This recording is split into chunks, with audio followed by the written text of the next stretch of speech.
Senate roll call. Day 11, Tuesday, January 28th, 2025. Anderson? Barlow? Here. Boner? Brennan? Case?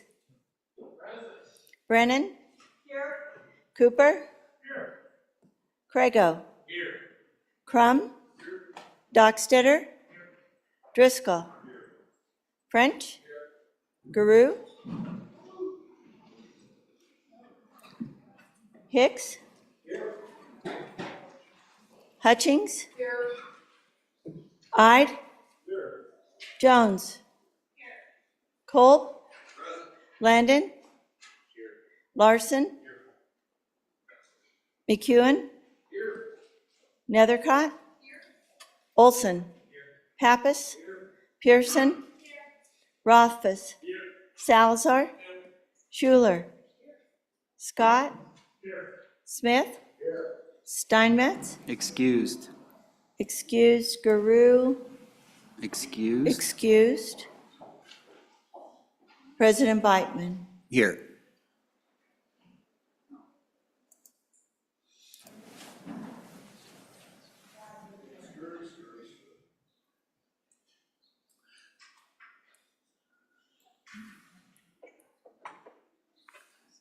You want to stand at ease for a second?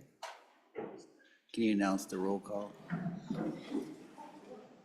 Mr. President, 29 present, 2 excused.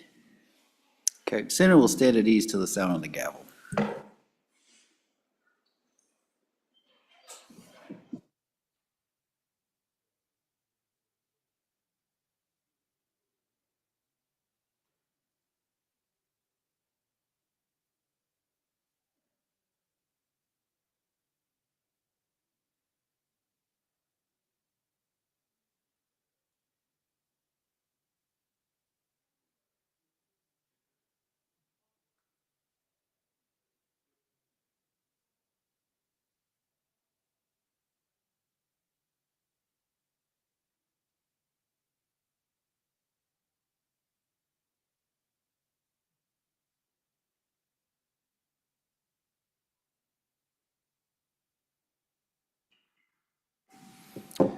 Senate will come back to order. Prayer by Father Thomas Cronkleton.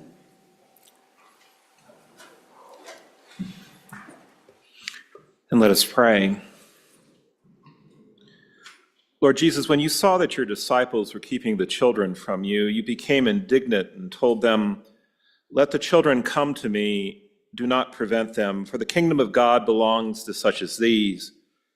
Amen, I say to you, whoever does not accept the kingdom of God like a child will not enter it. You then embrace the children and bless them. Lord, today we recognize and honor Boys and Girls Club who work with our youth, our children, especially those in need, so that they may realize their full potential as productive, responsible, and caring citizens. Bless the good work of the Boys and Girls Club. Bless, too, our labors as we take part in your ministry of governance and care for the world. Guide our deliberations, discussions, and votes this day. And when the day draws to a close, give us a sense of satisfaction in what we were able to accomplish. We ask this of you, who lives and reigns with the Father and the Holy Spirit, God forever and ever. Amen. Senator Case, will you lead us in the pledge?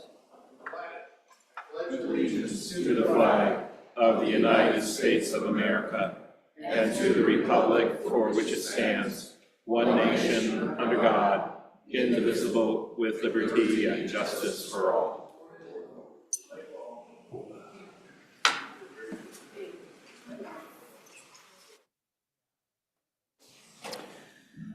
Reading correction, approval of journal. Will the reading clerk please read the journal committee report? Mr. President, your Journal Committee reports that the Journal of January 27, 2025 has been read and recommends that it be approved. Senator Crum, Chairman. Thank you. Are there any objections? There being none, the report is adopted. All right. There is no doctor of the day. Today in U.S. history, A day I remember well, in 1986, the U.S. Space Shuttle Challenger exploded 37 seconds after liftoff from Florida, killing all 7 on board, including a female school teacher who had been chosen as the first American civilian to travel in space. I remember I was in 2nd grade. They wheeled out the TVs on the things, and we all watched it happen live, and it was pretty traumatic experience. But thoughts and prayers are going out to those families there. It's still fresh in our minds. Quote of the day: you will face many defeats in life, but never let yourself be defeated. Dad joke of the day: what rock group has 4 men who don't sing? Who? What? Mount Rushmore. Mount Rushmore. There it is. Okay. Boys and Girls Club are here this morning. This morning we're honored to welcome some special guests from the Boys and Girls Club. First, we have Dustin Ailport from the Boys and Girls Clubs of Central Wyoming, who has recently been elected as president of the Area Council for the Wyoming Boys and Girls Clubs. We are also joined by Jan Cundy, the National Area Council representative for Wyoming and Montana with the Boys and Girls Clubs of America. Accompanying her are 3 outstanding Youth of the Year candidates. Fellow senators, please join me in extending a warm welcome to these distinguished guests.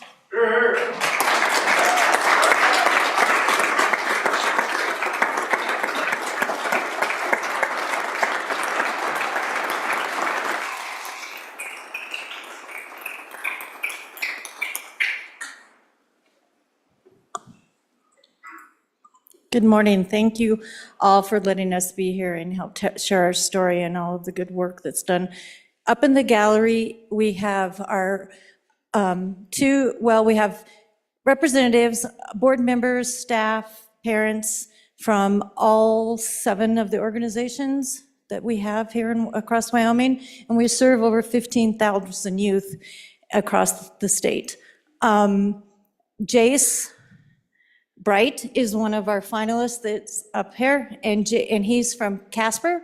And JC is another one of our finalists who is here from Douglas. With me is Justin, as was mentioned before, who's our newly elected area council representative or president for Wyoming. And our winner of the State Youth of the Year, after competing over the last couple of days and giving his speeches, and he's going to share his speech with you, is Aiden from the Cheyenne Club, which is now the Boys and Girls Club of Southeast Wyoming. Thank you.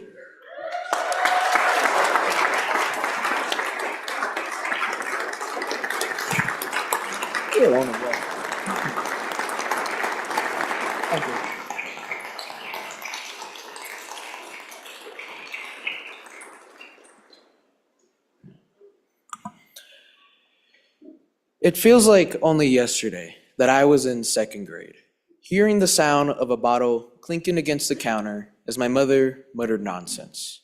My younger sisters looked up at me, their eyes filled with confusion and fear. I was only 8, but I felt like I had the weight of the world on my shoulders. My father enforced discipline with the precision of a drill sergeant.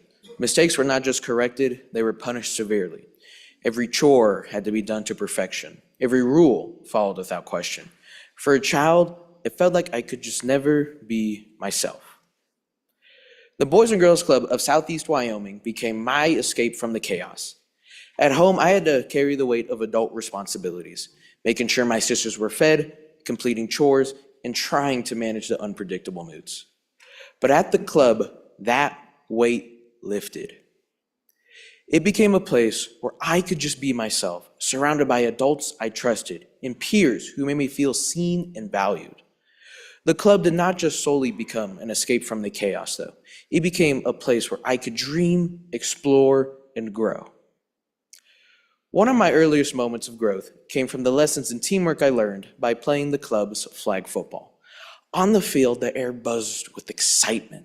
Every pass, every touchdown echoed teamwork. Holding that championship trophy was not just about winning a game. It was a moment that said, together, we did this. Years later, I found myself back on that same field. Not as a player, but as a coach, standing where my own mentors once stood. Watching my team huddle together, their eyes filled with determination and hope, I saw a reflection of my younger self. Guiding them to their own championship victory was not just about winning a game. It felt like passing on a piece of what the club had given me. There was more than just pride in that trophy. It was the joy of seeing my players belong to something bigger, a team, a family. As I've grown through these experiences, I saw firsthand at the club how people from diverse backgrounds could come together and support each other. This unity, despite our differences, is what I believe the world needs more of. This important realization has become the foundation for my passion for addressing polarization. It's easy to focus on divisions, but the real power lies in how we can unite together as a family to create positive change. Throughout the past decade, I've not only come to appreciate my family at home, but the family and future that the Boys and Girls Club of Southeast Wyoming has given me. Through their support, I am IT certified. I've traveled to Washington, D.C. to compete in the National We the People competition, and I've been nominated as second team all-conference offensive lineman for Wyoming high school football. But these accomplishments are only the beginning. As I look ahead, I see a future where I can pay it forward by helping others find their own light, just as the club helped me find mine. I pledge to use the lessons that I've learned at the club to make a lasting impact, whether it's through leadership, mentoring, or continuing to bring people together. The community that once helped me become who I am today has now become the foundation of my passion to create a better tomorrow. Thank you.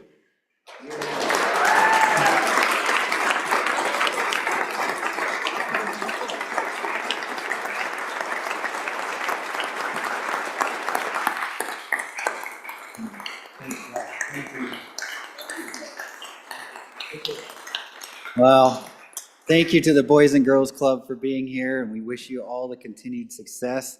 And just keep up the good work. Thank you for all you do for our communities. One more round of applause, please.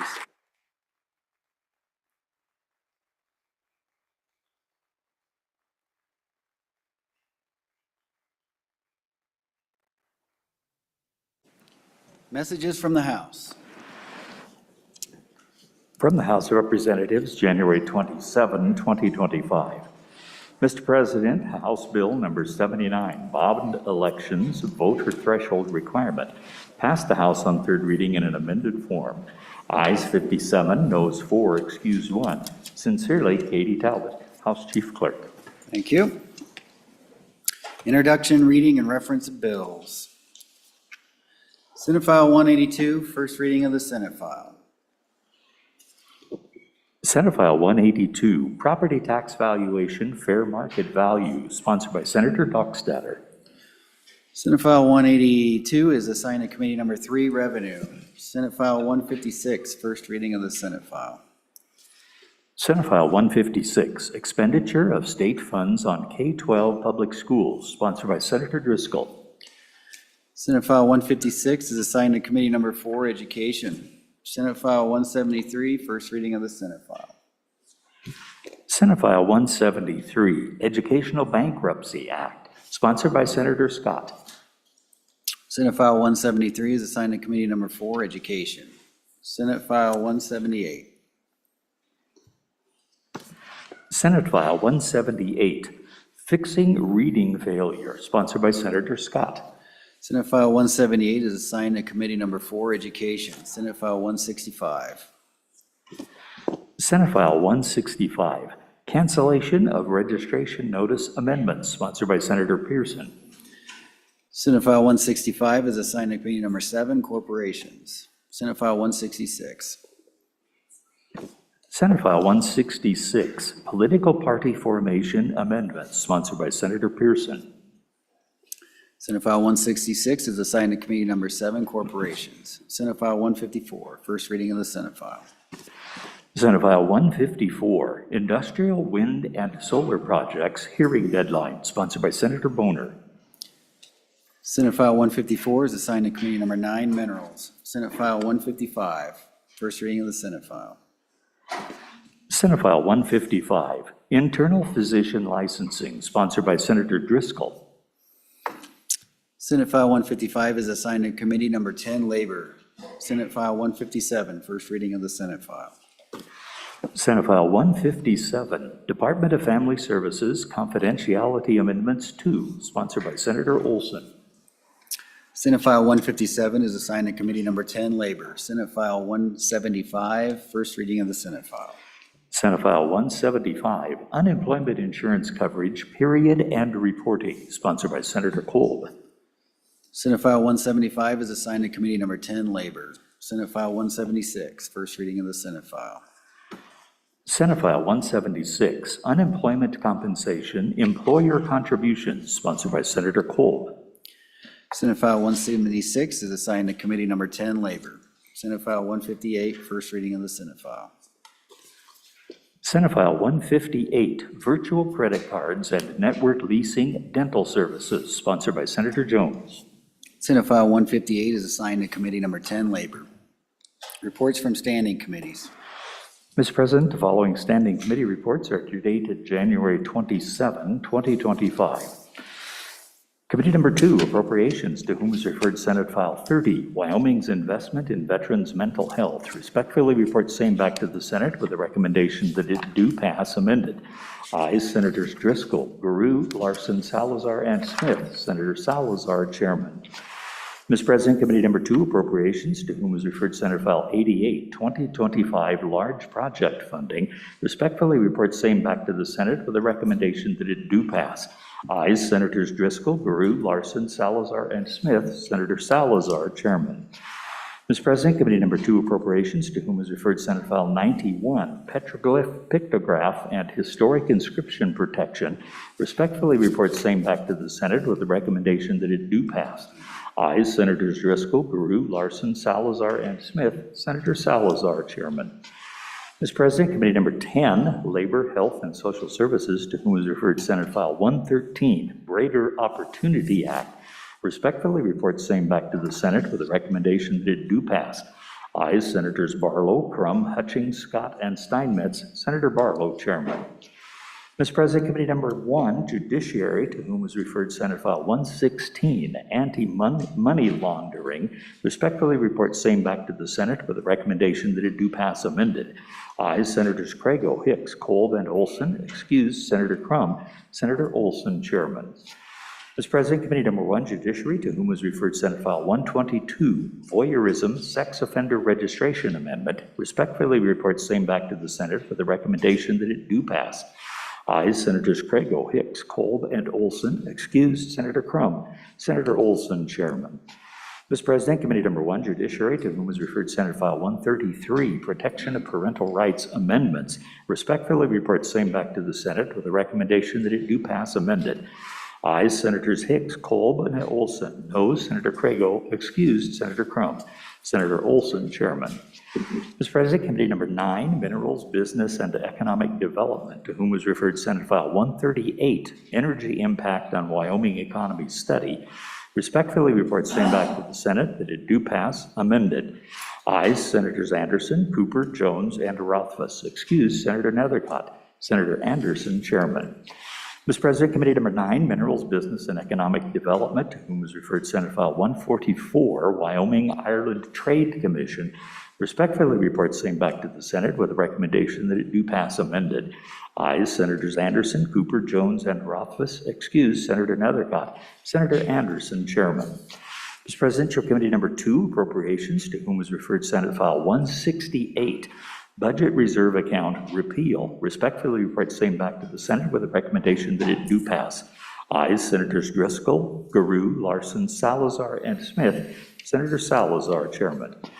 Mr. President, Committee Number 3, Revenue, to whom is referred Senate File 68, Government-Owned Lands, respectfully reports same back to the Senate with a recommendation that it do pass. Ayes, Senators French, Ide, McEwen, and Pappas. No, Senator Case. Senator McEwen, Chairman. Mr. President, your Committee Number 10, Labor, Health, and Social Services, to whom was referred Senate File 112, Anesthesiologist Assistance Licensing, respectfully reports same back to the Senate with a recommendation that it do pass amended. Ayes, Senators Crum, Hutchings, and Scott. No, Senators Barlow and Steinmetz. Senator Barlow, Chairman. Thank you, Randy. Any re-referrals of bills? Senator Schuler.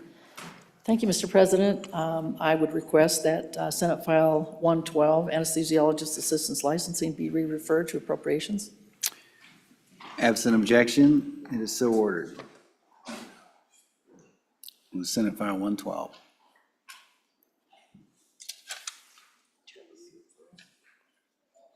Senator Barlow. 112. Mr. President, I respectfully request that Senate File 112 be re-referred to Committee Number 2 Appropriations. Thank you. All right, thank you. Without objection, so ordered. Senator McEwen.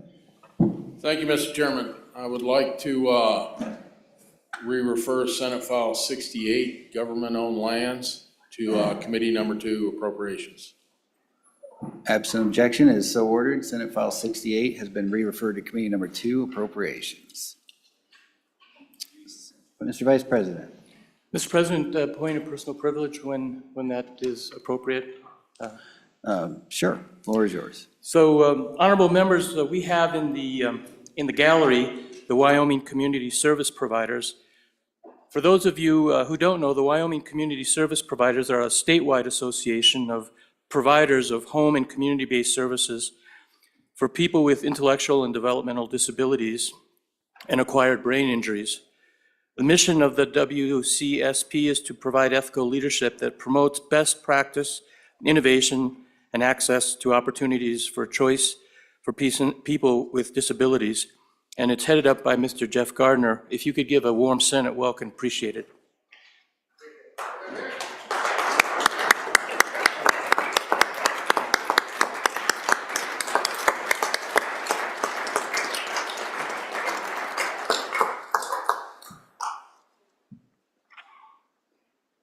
Welcome to the Senate. Bills on second reading.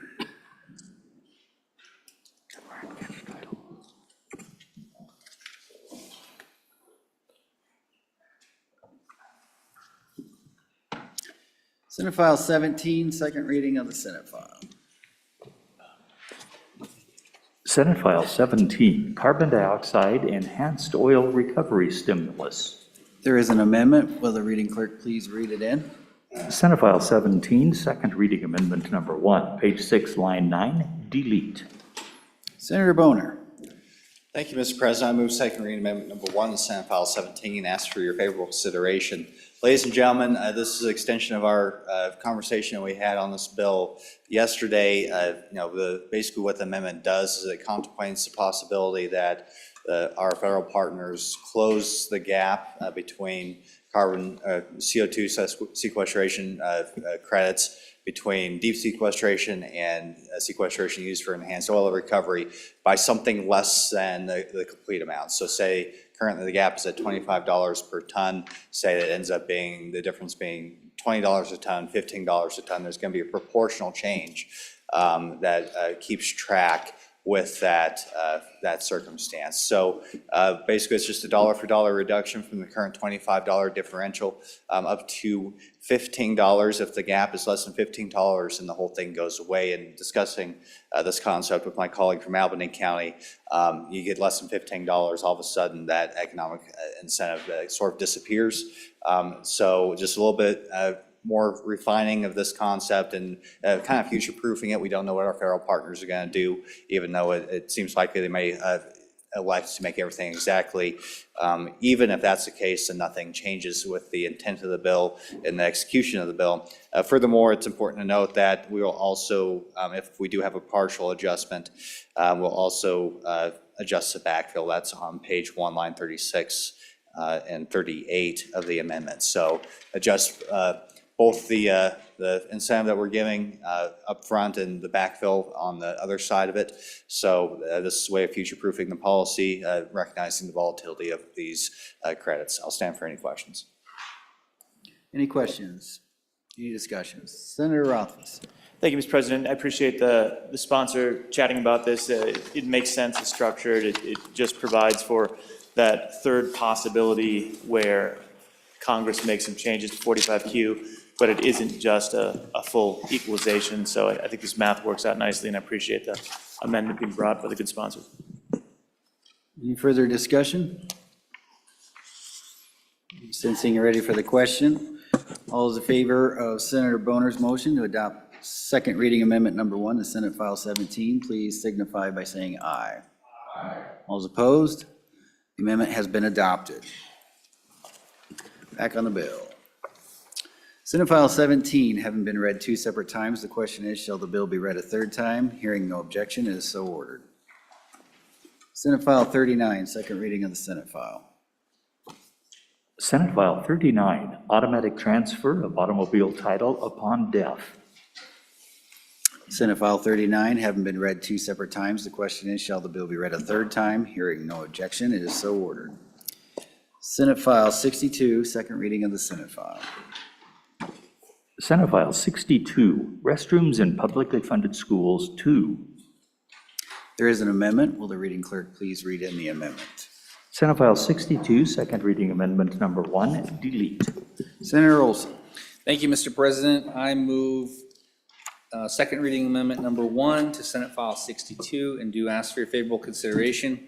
This is about as friendly as amendments get, sorry. It is just a cleanup amendment. On page 3 was a list of exceptions to the rule in the bill. There was an or on the list of exceptions. It got deleted in the standing committee amendment and was not replaced. So you've got 4 Roman numerals and there could be some ambiguity on whether all have to apply or one apply to get the exception. So we could either put an or in or put some language in that clarifies it. This amendment puts language in that says at least one of the following can apply, so you don't have to have multiple instances to get an exception. And that's it, Mr. President. Any discussion on the amendment? Senator Larson. Yes, Mr. Chairman, thank you. I think this is a great amendment. Thank you, Senator, for bringing it. Any discussion? Anybody else for their first time, second time? Good to go? Since you're ready for the question, all those in favor of Senator Olson's motion to adopt second reading amendment number 1 to Senate File 62, please signify by saying aye. All those opposed? The amendment has been adopted. Back on the bill. Senate File 62, having been read 2 separate times, the question is, shall the bill be read a third time? Hearing no objection, it is so ordered. Senate File 78, second reading of the Senate file. Senate File 78, prohibition on distribution of unsolicited ballot forms. Senate File 78, having been read 2 separate times, the question is, shall the bill be read a third time? Hearing no objection, it is so ordered. Senate File 84, second reading of the Senate file. Senate File 84, country of origin label USA beef. Senate File 84, having been read 2 separate times, the question is, shall the bill be read a third time? Hearing no objection, it is so ordered. Bills on third reading and final passage.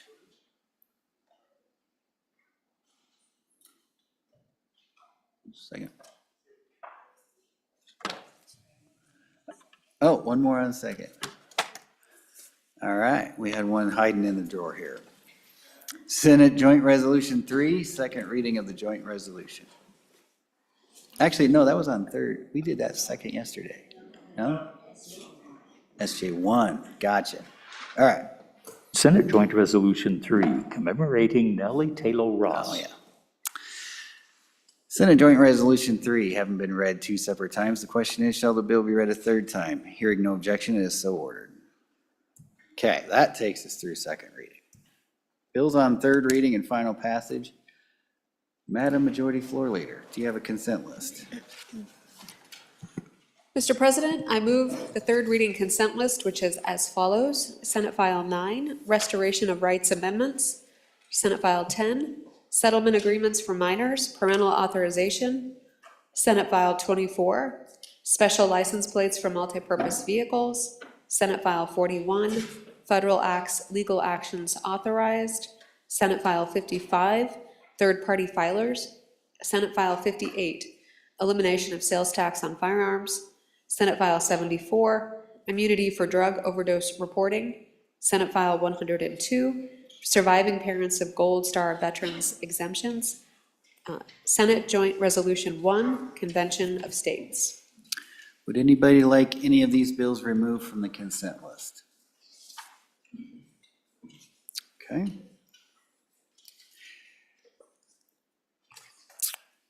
Having been read 3 separate times, the question is, shall these bills pass the Senate? Senate File 9, Restoration of Rights Amendments. Senate File 10, Settlement Agreements for Minors, Parental Authorization. Senate File 24, Special License Plates for Multi-Purpose Vehicles. Senate File 41, Federal Acts, Legal Actions Authorized. Senate File 55, Third-Party Filers. Senate File 58, Elimination of Sales Tax on Firearms. Senate File 74, Immunity for Drug Overdose Reporting. Senate File 102, Surviving Parents of Gold Star Veterans Exemptions, and Senate Joint Resolution 1, Convention of States. The Chief Clerk will call the roll. On the consent list, Anderson. Barlow. Bonner. Brennan. Case. Cooper. Craigo. Crum.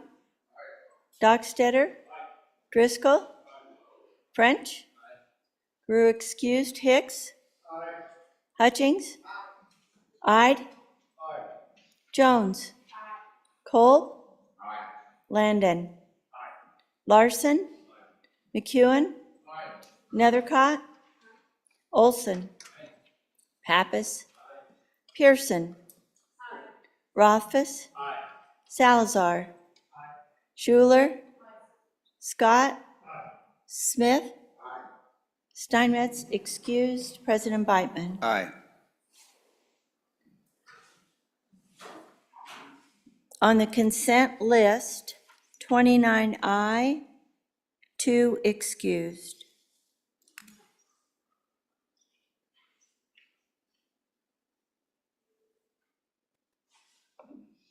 Senate File 9, are there any changes? French, aye to no. Hutchings, aye to no. Closing vote. Closing. Vote closed. Senate File 9, 27 aye, 2 no, 2 excused.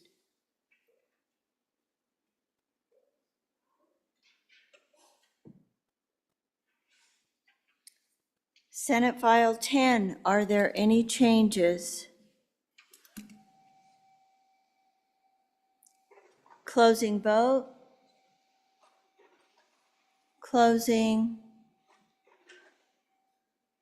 Vote closed.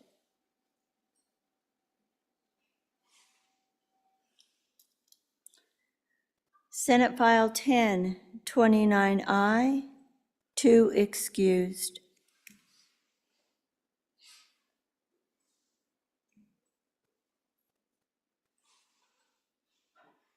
Senate File 24, are there any changes? Closing vote. Closing. Vote closed. Senate File 24, 29 aye, 2 excused.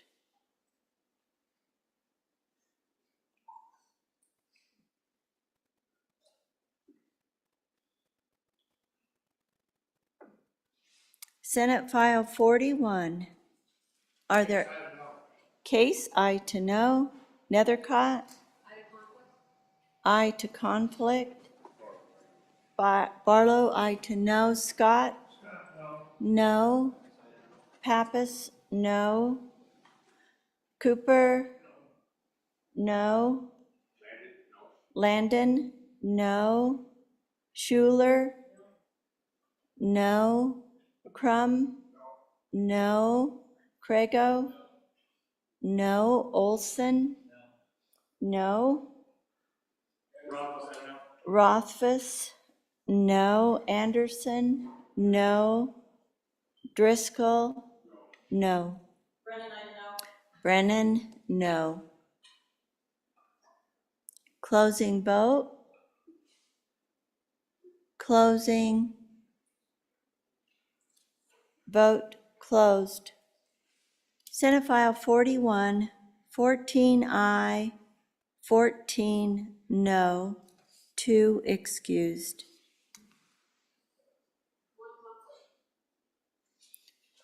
I beg your pardon, 1 conflict. Thank you.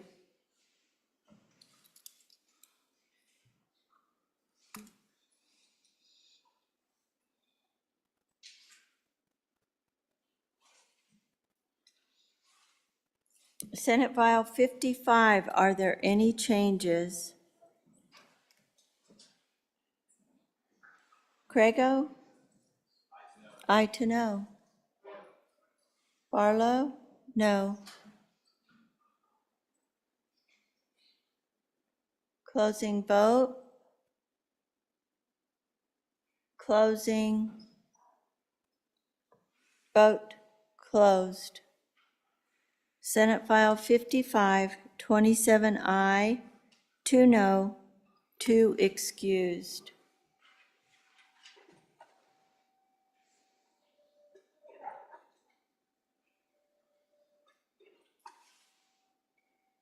Senate File 58, are there any changes?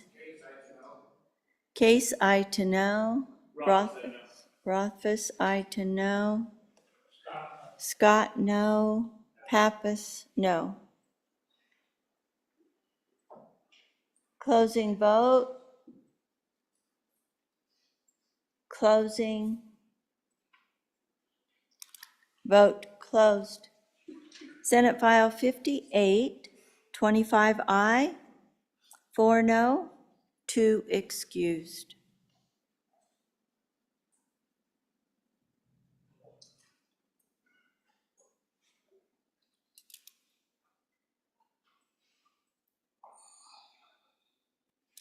Senate File 74, are there any changes? Closing vote.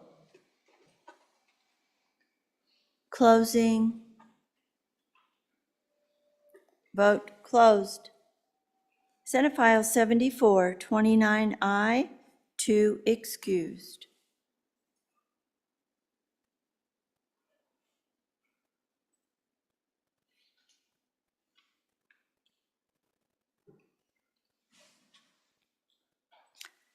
Senate File 102, are there any changes?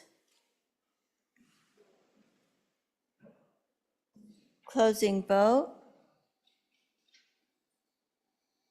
Closing. Vote closed. Senate File 102, 29 aye, 2 excused.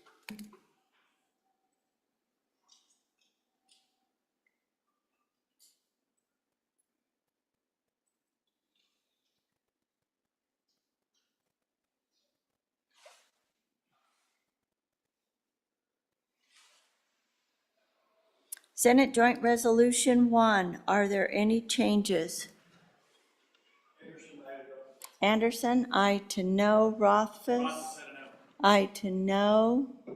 Pearson? Aye to no. Hutchings? Aye to no. Ide? Aye to no. Dockstetter? Aye to no. McEwen? No. Scott? No. Closing vote. Closing. Vote closed. Senate Joint Resolution Number 1, 22 aye, 7 no, 2 excused.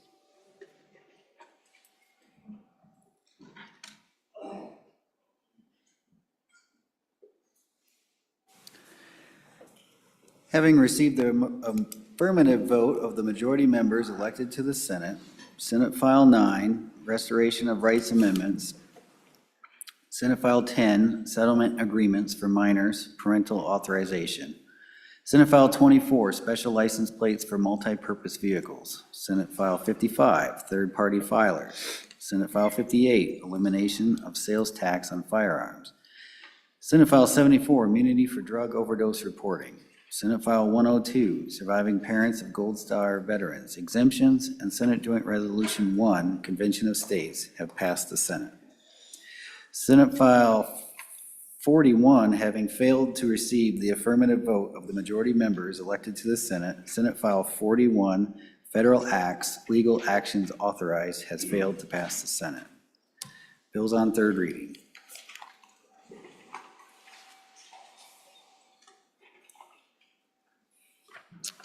Senate File 42, third reading of the Senate file.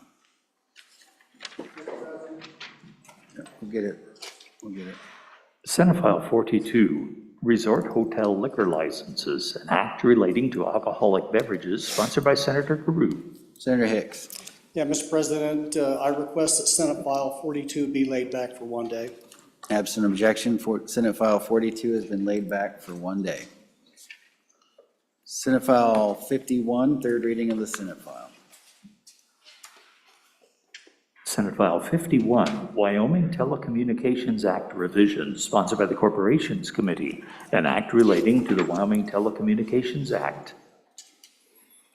There is an amendment. Would the reading clerk please read in the amendment? Senate File 51, third reading amendment number 1, delete. Senator Landon. Thank you, Mr. President. I would move third reading amendment number 1 to Senate File 51 and ask for the body's favorable consideration. Fellow senators, you know, I normally would not stand and suggest something like this, deleting an amendment which was brought by the chairman of my committee. But today I just want to explain why I'm doing that.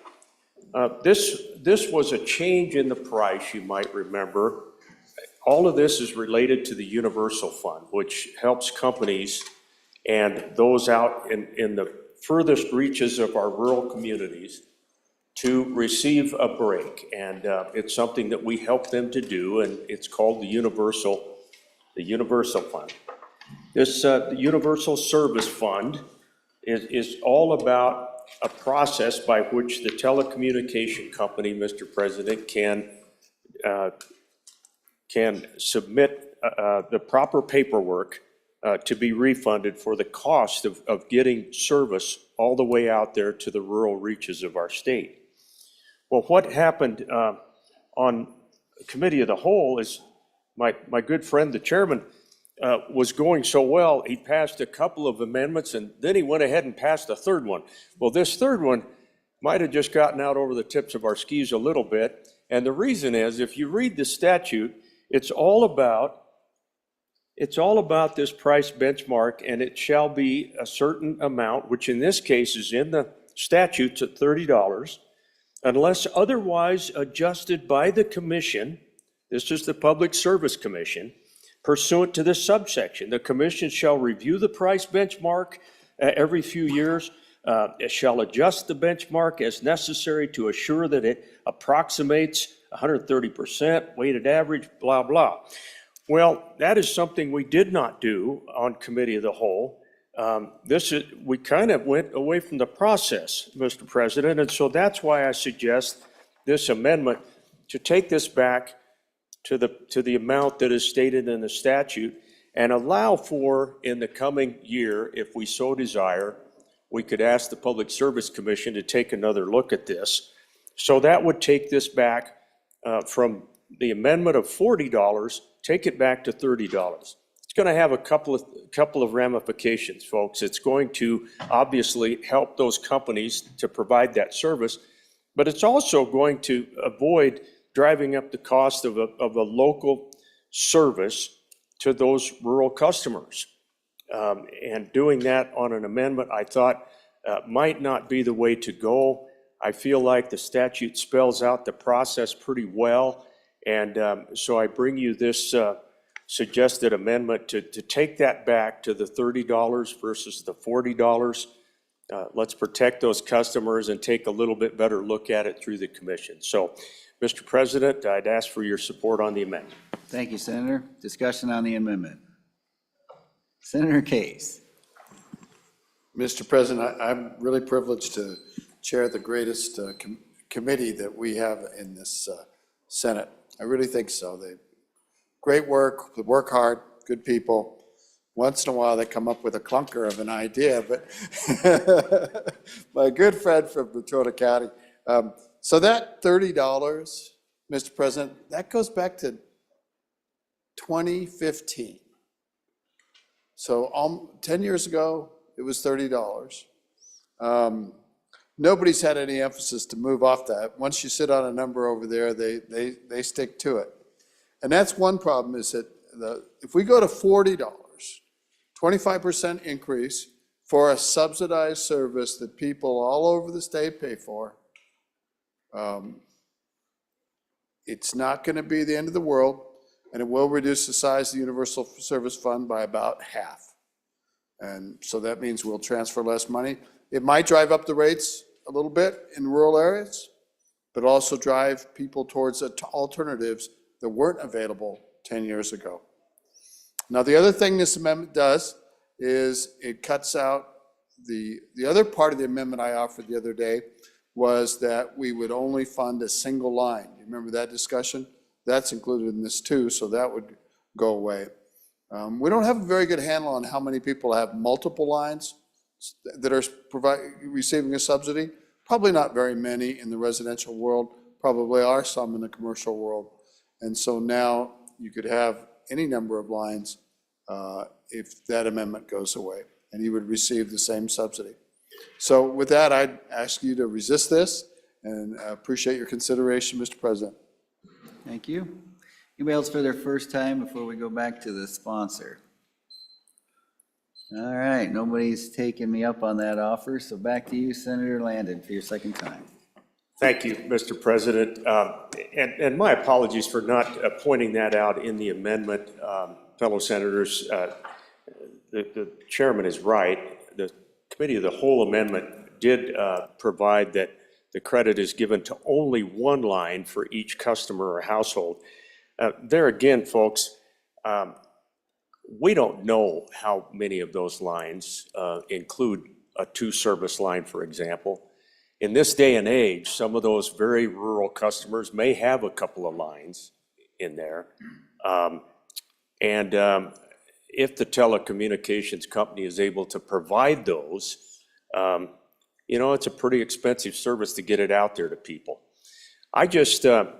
Folks, I just think this is one of those situations where we might want to go through the processes that are outlined in our statute. That's really what this amendment is all about.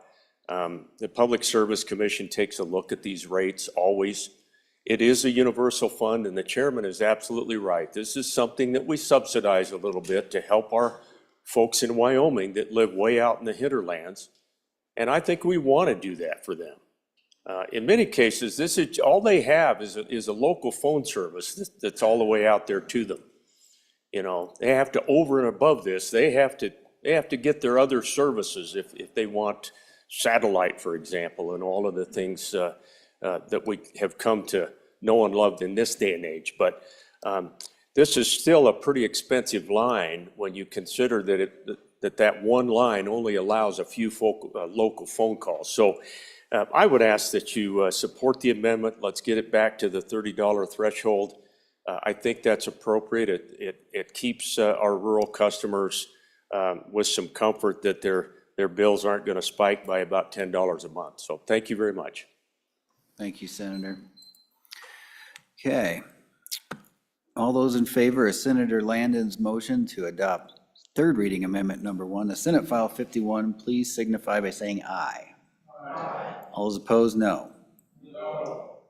The amendment has been adopted. Division being called, standing division. All those in favor, please stand.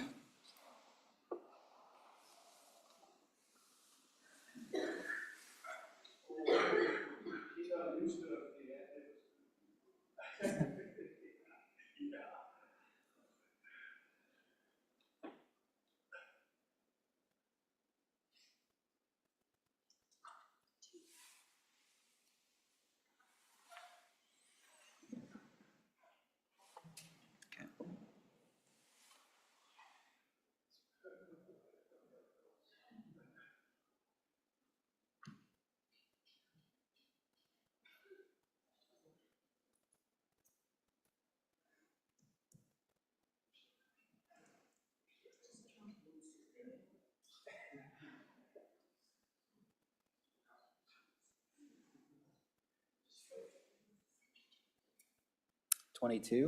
Those opposed, please stand. Less than 22. The amendment has been adopted. There is a second amendment. Will the reading clerk please read it in? Senate File 51, third reading amendment number 2, page 1, line 9, after. All right, Senator Case. Thank you very much, Mr. President. I think my hearing is not as good as it used to be when I used to sit in this corner. It's a very tricky corner sometimes. But I would move the second, third reading amendment number 2 to Senate File 51 and ask for your favorable consideration. Mr. President, I was a Boy Scout, was always told to be prepared. This amendment is a compromise between the last amendment and the $30. It goes halfway between 30 and 40, $35. But it does restore, which I think is important, is the single line service only, one line for a subsidy. So, and it takes it to $35. It's a compromise. Thank you, Mr. President. Thank you, Senator. Senator Barlow. Thank you, Mr. President. So I'd like to move to divide the amendment. Ask to divide the amendment. Okay. Division 1 will be lines 5 through 7. Divisions 2 will be the remainder of the amendment, that is 1 through 4 and 8 through 12.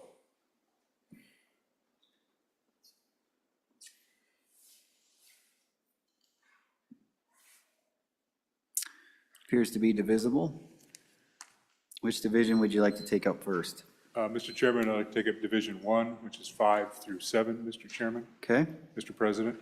On and for this division, I think this was pointed out by both the bringer of the previous amendment and the chairman of the committee, that this one line per household is something that we should be part of the bill. So I'd ask for your favorable consideration of Division 1. Thank you.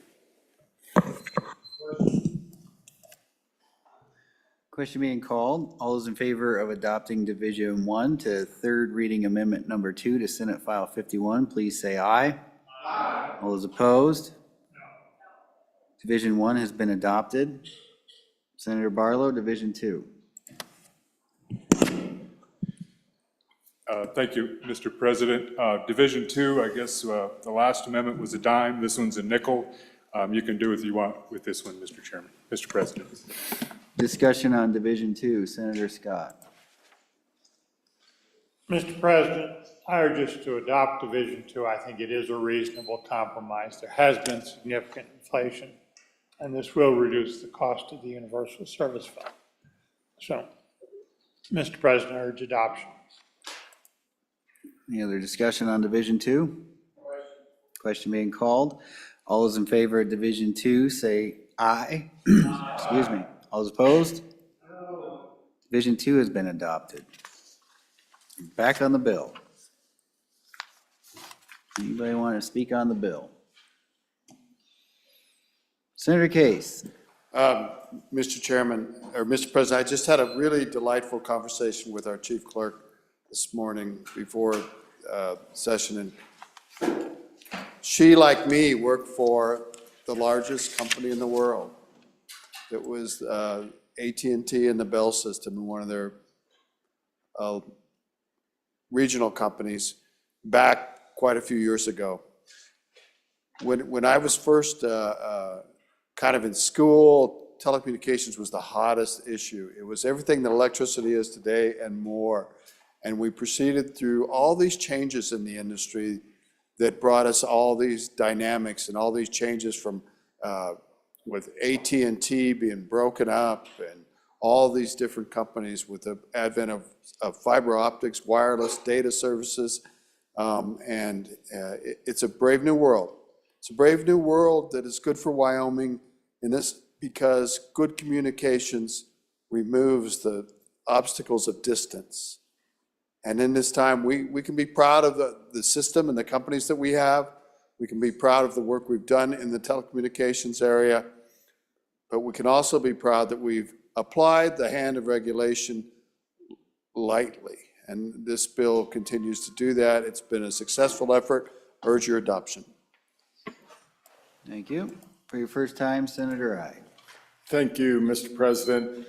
I think the intentions of this bill are well, but I can't support the bill. I think it just extends more federal or more regulation, period, on private services. So I'm on and against the bill. Thank you, Mr. Thank you. Senator Rothfuss, for your first time. Thank you, Mr. President. On and for the bill, and I've never particularly liked this bill, but what it comes down to, that is its greatest feature, is that it is a choice between federal primacy or state primacy. And we have that opportunity a lot. And in my view, Mr. President, we're always better off with state primacy. So if we don't have this act in place, it doesn't continue, it sunsets, that simply means that these utilities will be answering to the feds, and we will not have the direct regulatory oversight over them to the same degree that we have now.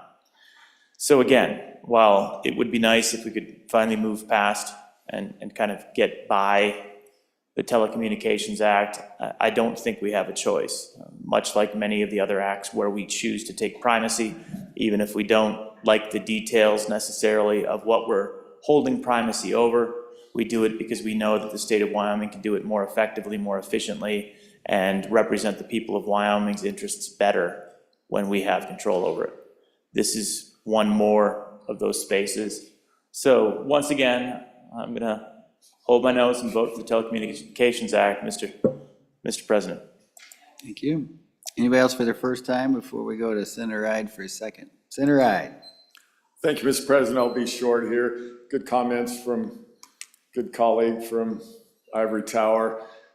You know, the federal regulations are unconstitutional. So there again, we're essentially agreeing with an unconstitutional regulation at the federal level. Thank you, Mr. President. Thank you, Senator. Anybody else wish to speak for their second time? Question being called. Will the chief clerk call the roll on Senate File 51? Third reading roll call, Senate File 51. Anderson? Aye. Barlow? Aye. Boner? Aye. Brennan? Aye. Case? Aye. Cooper? Aye. Crago? Aye. Crum? Aye. Dockstetter? Aye. Driscoll? Aye. French? No. Garou excused. Hicks? Aye. Hutchings? No. Ide? No. Jones? Aye. Cole? No. Landon? Aye. Larson? No. McEwen? No. Nethercott? Aye. Olson? Aye. Pappas? Aye. Pearson? No. Rothfuss? Aye. Salazar? Aye. Schuler? Aye. Scott? Aye. Smith? Aye. Steinmetz excused. President Beitman? Aye. Aye. Closing vote. Closing. Vote closed. Senate File 51, 22 aye, 7 no, 2 excused. Senate File 51, having received the affirmative vote of the majority of members elected to the Senate, Senate File 51 has passed the Senate. Senate File 60, third reading of the Senate File.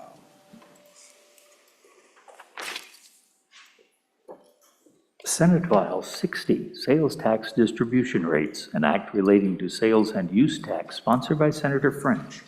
Senator Hicks. Mr. President, absent any objection, I would request to lay Senate File 60 back for one more day. Absent objection, it is so ordered. Senate File 60 has been laid back for one day. Madam Majority Floor Leader, that clears the desk. Mr. President, thank you. I move that the Senate resolve itself into Committee of the Whole. You have heard the motion. All those in favor say aye. Aye. All those opposed, no. Senator Cole, please come to the desk.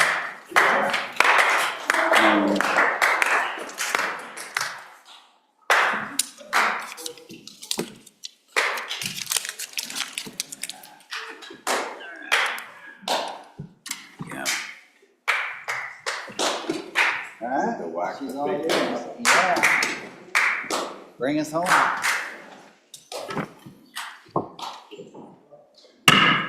The committee of the whole, please come to order.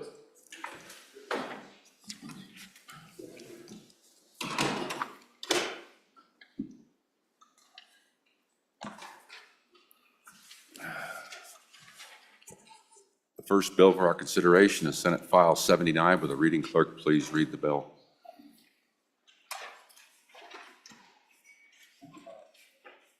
Senate File 79, District Courts Change of Venue, an act relating to civil procedure, sponsored by Senator Craigle, was referred to Committee Number 1, returned to committee recommendation that it do pass amended. Ayes Senators Craigle, Hicks, Kolb, and Olson. Excused Senator Crum, Senator Olson, Chairman.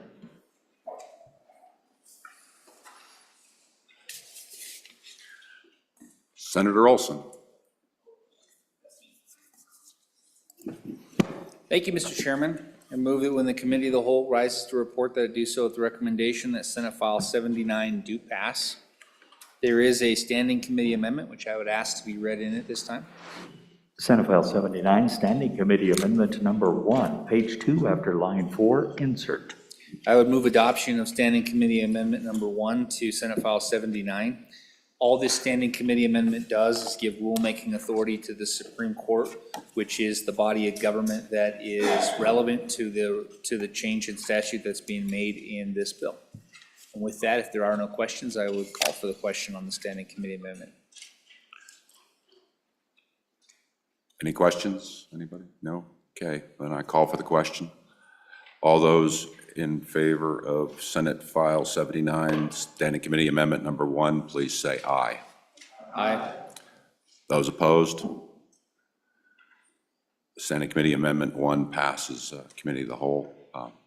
Proceed, Senator Olson. Yes, thank you, Mr. Chairman, and I would turn over the explanation of the bill to the good country lawyer.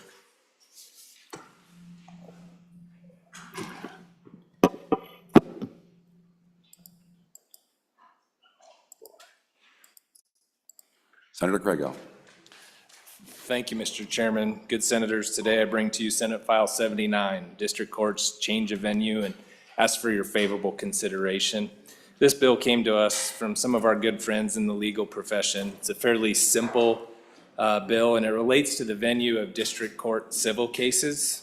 Venue, for those of you that don't know, in essence is the place or the proper place to file your civil action.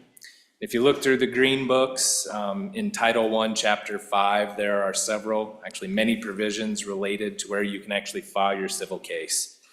However, if you happen to choose the wrong venue, there's not an explicit provision within the green books allowing the courts to transfer your case to another venue. And this statute aims to do just that, gives the courts the flexibility to transfer your case to the proper venue.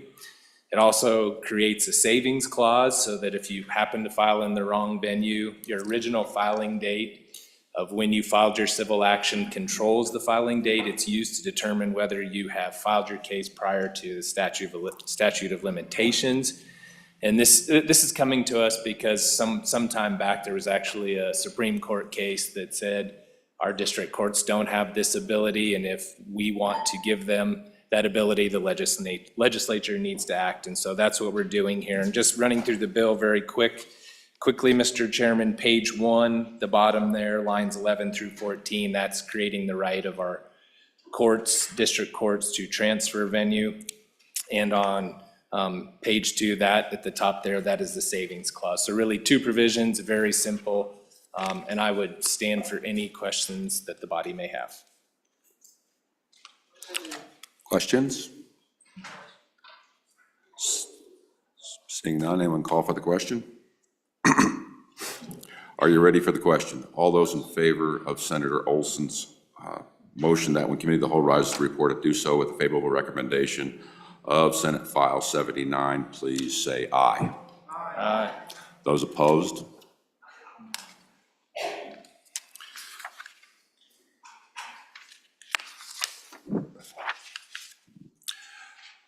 Senate File 79 has passed the committee of the whole. The next bill for our consideration is Senate File 75. Would the reading clerk please read in Senate File 75?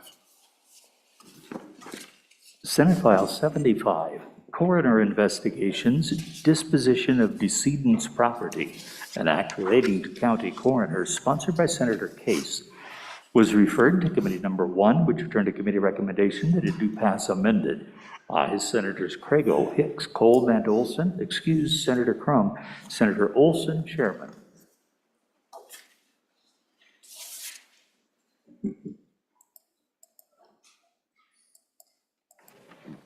Senator Olson. Thank you, Mr. Chairman. I move that when the committee of the whole rises to report that it do so with the recommendation that Senate File 75 do pass. There is a standing committee amendment to this Senate file, and I would ask that that be read in at this time. Senate File 75, Standing Committee Amendment Number 1, page 2, line 13, delete. And I would move adoption of the standing committee amendment number 1 to Senate File 75. I will turn over the explanation of the bill to the sponsor of the bill. If he needs me to walk through the standing committee amendment, I can at the appropriate time. It's kind of hard to address it right now without explaining what the bill does, so we'll take it step by step. With that, I would turn over the explanation of the bill to Senator Case.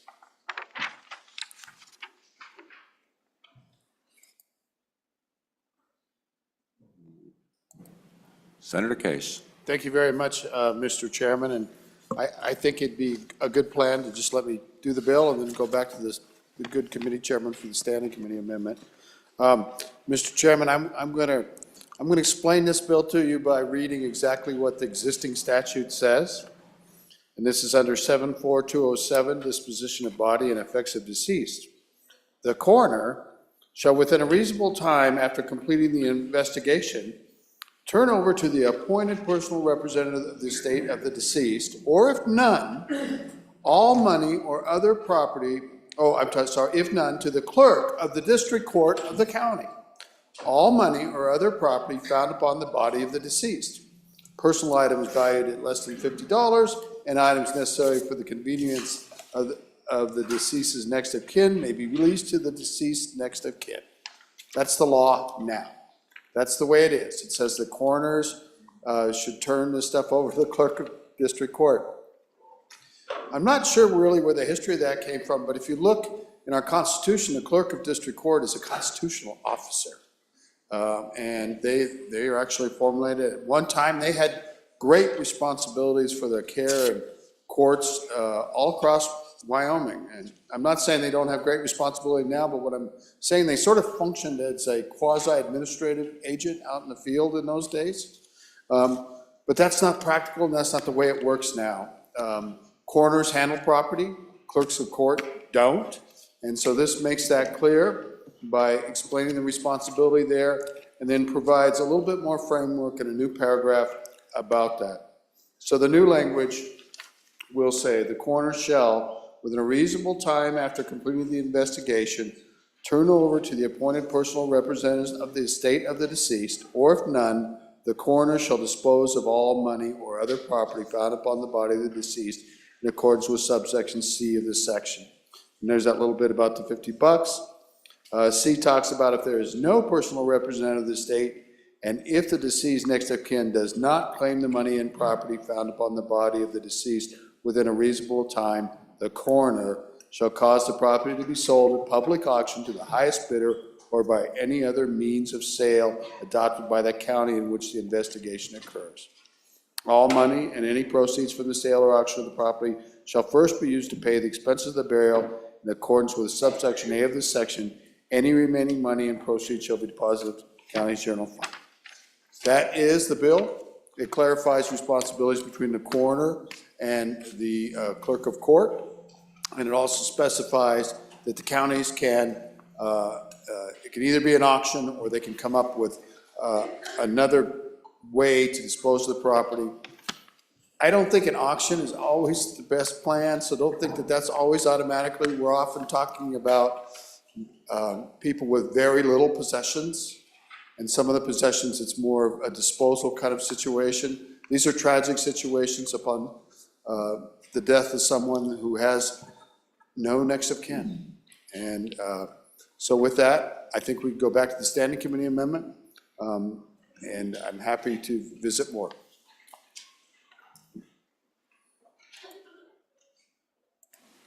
Senator Olson.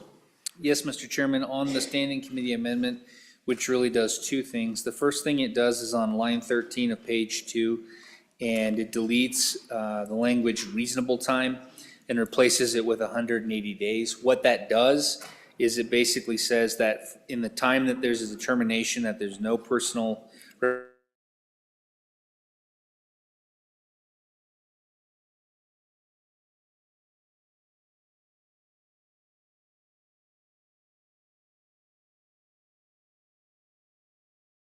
across all the county coroners throughout the state, that they all were abiding by the same rule, giving enough ample time for someone to surface if they were a next of kin or a personal representative.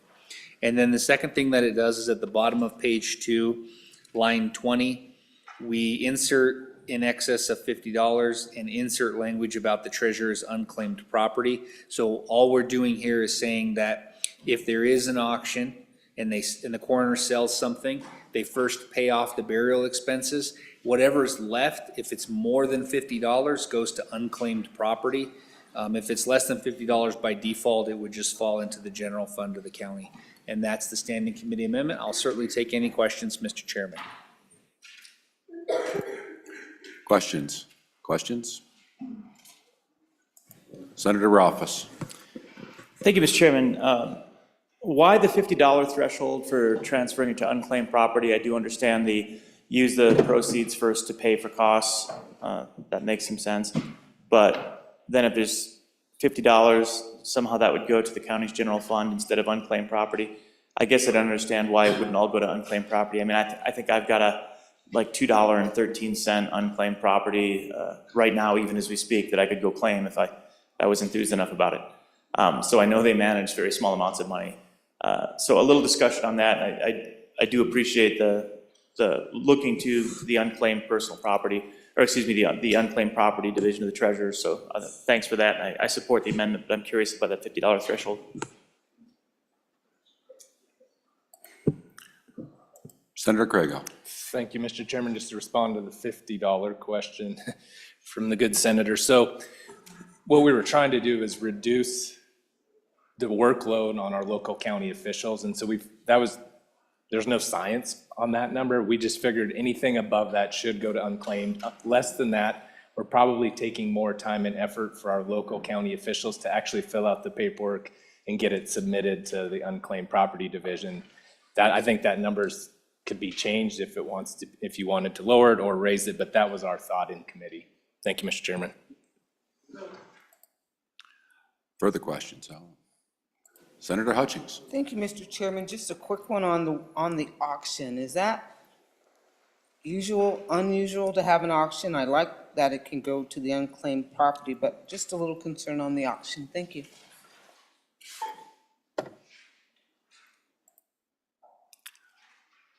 Further questions? Senator Olson, would you like to take that?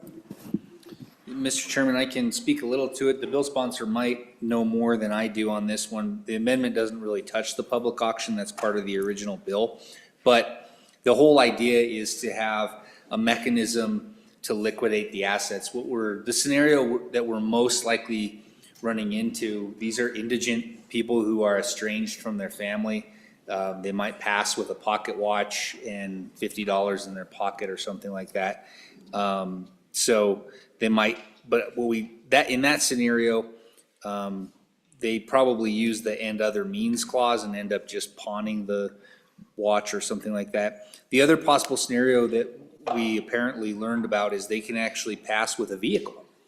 And the vehicle, based on the coroner's interpretation, could be considered to be on the body of the person who passed away. Let's say they were in the vehicle. So that's where a public auction would really make a lot of sense, is now you've got a vehicle or a trailer or something like that, and you've got to dispose of it. The best way to do that would be the highest bidder. Any further questions on the Standing Committee Amendment number 1? Seeing none, question being called. All those in favor of Senator Olson's motion to adopt Standing Committee Amendment number 1 to Senate File 75, please say aye. Aye. Those opposed?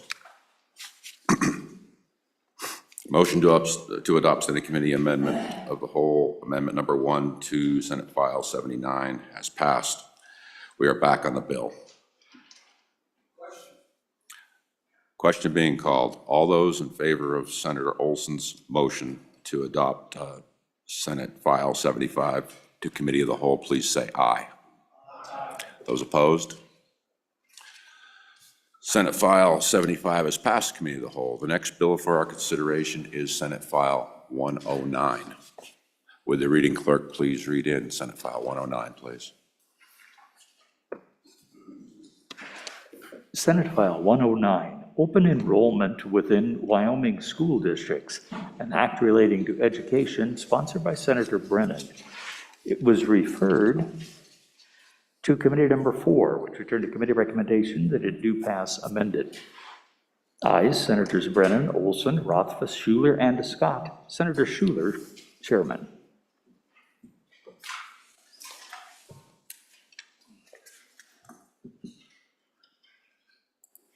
Senator Schuler. Thank you, Mr. Chairman. I move that when the Committee of the Whole rises to report it, do so with the recommendation that Senate File 109 do pass. There are 2 amendments. If we could have the Standing Committee amendment read in first. Senate File 109, Standing Committee Amendment Number 1, page 3, line 1, after. And we'll go ahead and have the Committee of the Whole amendment read in also.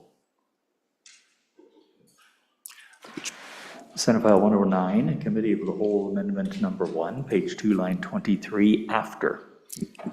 I will turn the time over to Senator Brennan. She can tell you a little bit more about the amendments and the bill. Thank you. Senator Brennan. Thank you, Mr. Chairman. I will go ahead, I'll explain the bill, then we'll move the 2 amendments, and then we can discuss the bill if that's okay with all of you guys. So what we have here is an open enrollment within Wyoming school districts bill. And basically what this bill does is it asks our school districts to create policy for open enrollment within the school districts. So, and in crafting this bill, we really wanted to strike a balance between school choice within our school districts for parents, and yet having that be nimble enough that districts can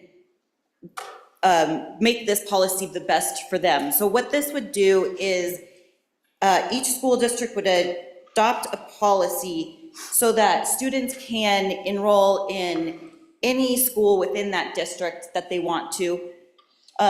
This would not obviously apply to school districts that have just one school within them, but it will apply to school districts that have multiple of the same grade levels within those districts. A couple of things that we did give, well, let me back up a second. We also make this go into effect the year 26, 27 to give the school districts plenty of time to craft that policy and get this into place.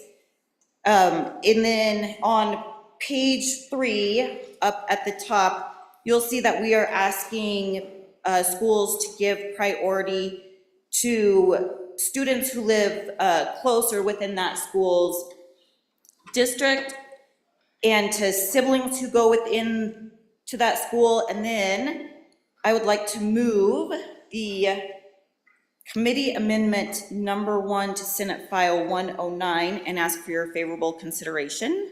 Senator Brennan, I believe it's been moved. No? Okay, I'll strike that. Continue. It's been read, I just moved it. Am I good now to explain? Yeah. Okay.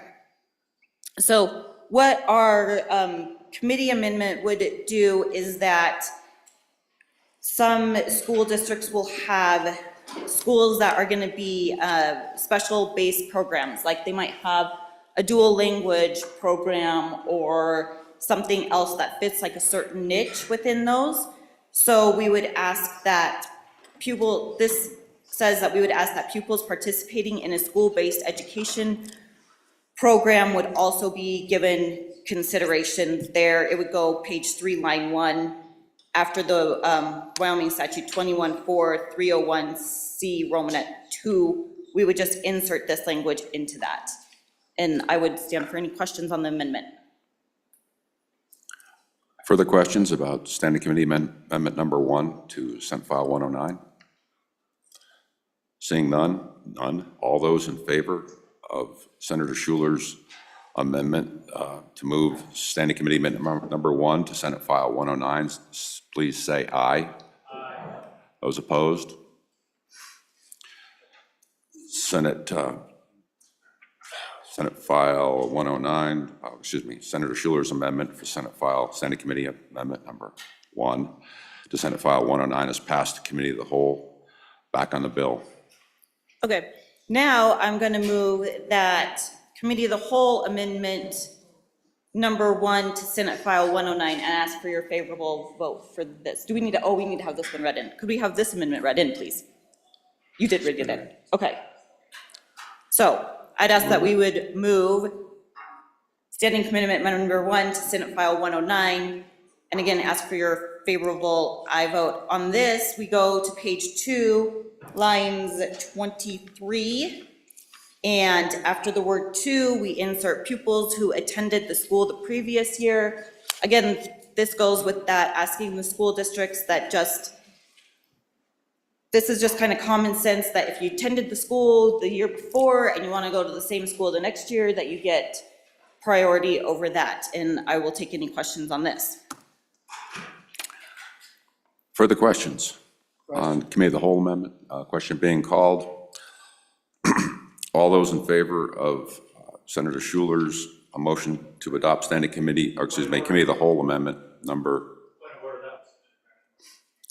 Oh, thank you.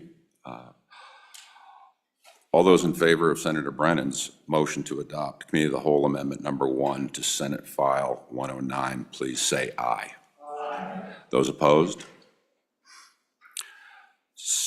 Motion passes. Senator Brennan's Committee of the Whole Amendment Number 1 to Senate File 109 is passed the Committee of the Whole. Back on the bill.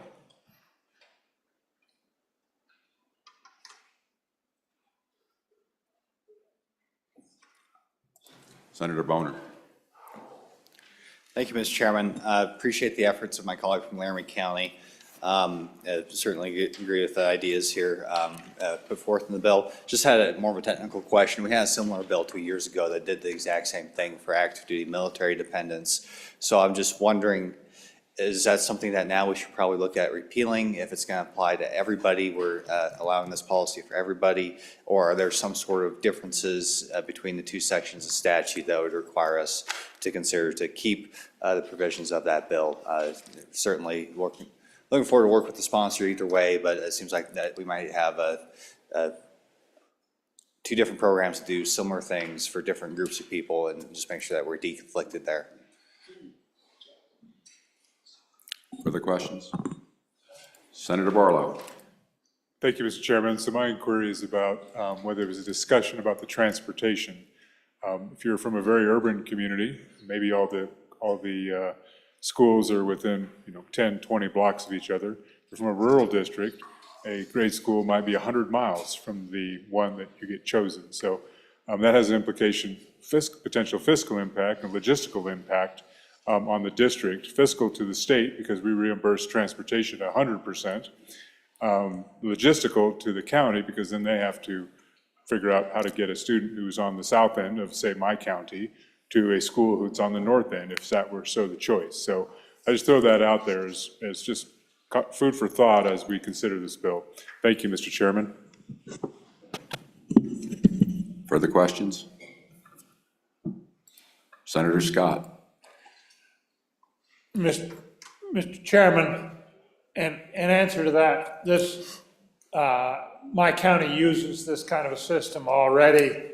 It's a countywide school district, Mr. Chairman, very much like Campbell County is. It has not proved a problem in the rural areas. The one area where you've got Midwest, you've got students going both ways, and the district is running a bus between those, and there's a series of homes all along that route that they're going to have to be bused anyhow. So there wasn't an additional expense there. In some of the other rural areas where we live, the parents sometimes are told if you want to go to a different school, you can, but you've got to do the transporting yourself. It doesn't pay us to run the bus. And that has worked. I know some of the parents from our range have done that. You do always have to make sense out of the transportation. That ability for the school district to say, your situation is such that you may have to do the transporting yourselves as a parent, and that has been acceptable. And, Mr. Chairman, there was considerable discussion on the transportation issue in committee, and it really has to be adapted to each school district so that the bill properly allows the school districts plenty of latitude in how they go about that sort of thing. They're just, for the geography is different, and you have to treat it differently to make sense out of it. So that's how it works, Mr. Chairman. I hope that answers that question. Senator Crum. Mr. Chairman, my one question would be, how do we ensure equal access to fill those slots in those schools where I don't reside, that I can get in there, where we're just not picking, say, star athletes to go over and fill a slot, or a star music student, that everybody in that school district would have equal access into those slots, and we're just not building up championship teams in one school and leaving another school behind when people don't have equal access. Senator Brennan. Thank you, Mr. Chair. Thank you for the opportunity to address these questions. First, on the active duty and the bill that we passed a couple of years ago, I don't believe there's anything that conflicts there, but I will double check with our staff and make sure that that is not going to be a problem. That hasn't come up and hasn't been discussed, so I think we're okay, but I'm going to double check on that. As far as the transportation, we did greatly discuss that, like the tall senator behind me said. We looked in drafting this bill for information on when the county and the center of the state implemented their plan that they do now and what their costs were then versus now. I asked several different people, several different departments, and there is no information to be able to compare those costs to. We do believe that the districts do need to be nimble, and due to that, a district could say that a parent needs to be the transportation for their child if they go to school that is outside where that busing would be, or they could adopt a system such as the district from the tall senator's district does. As far as ensuring quality and access to the schools, that's why we have this bill, is because kids are getting stuck by their zip code and they're not getting access to maybe a school that would best serve them. I have heard that the district that does have a robust policy already in place, that once they did that their high school kind of then naturally the athletes kind of went towards one high school, and some of your kind of arts and theater went towards another, and so they naturally just became, I guess, specialized, for lack of better words, in those two areas. And as far as I know, that has not created issues. And also to that point, I think I have heard of instances in my county where schools are trying to attract athletes to their schools and letting them in, but other students that aren't good athletes don't get to go to the school of their choice. So I think that this will actually help our equality process, not hinder it. Further questions? Senator Rothfuss.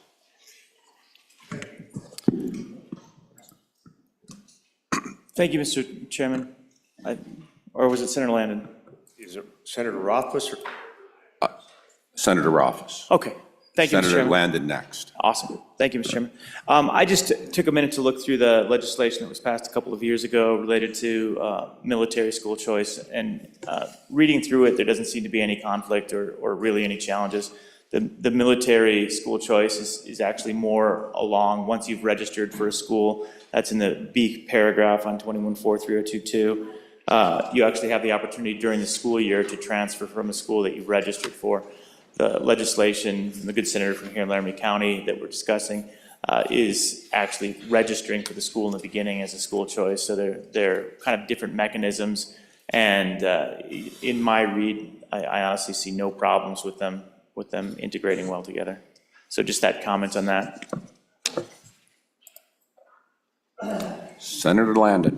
Thank you, Mr. Chairman. Just real quickly, I do come from a district that has had this down for quite some time.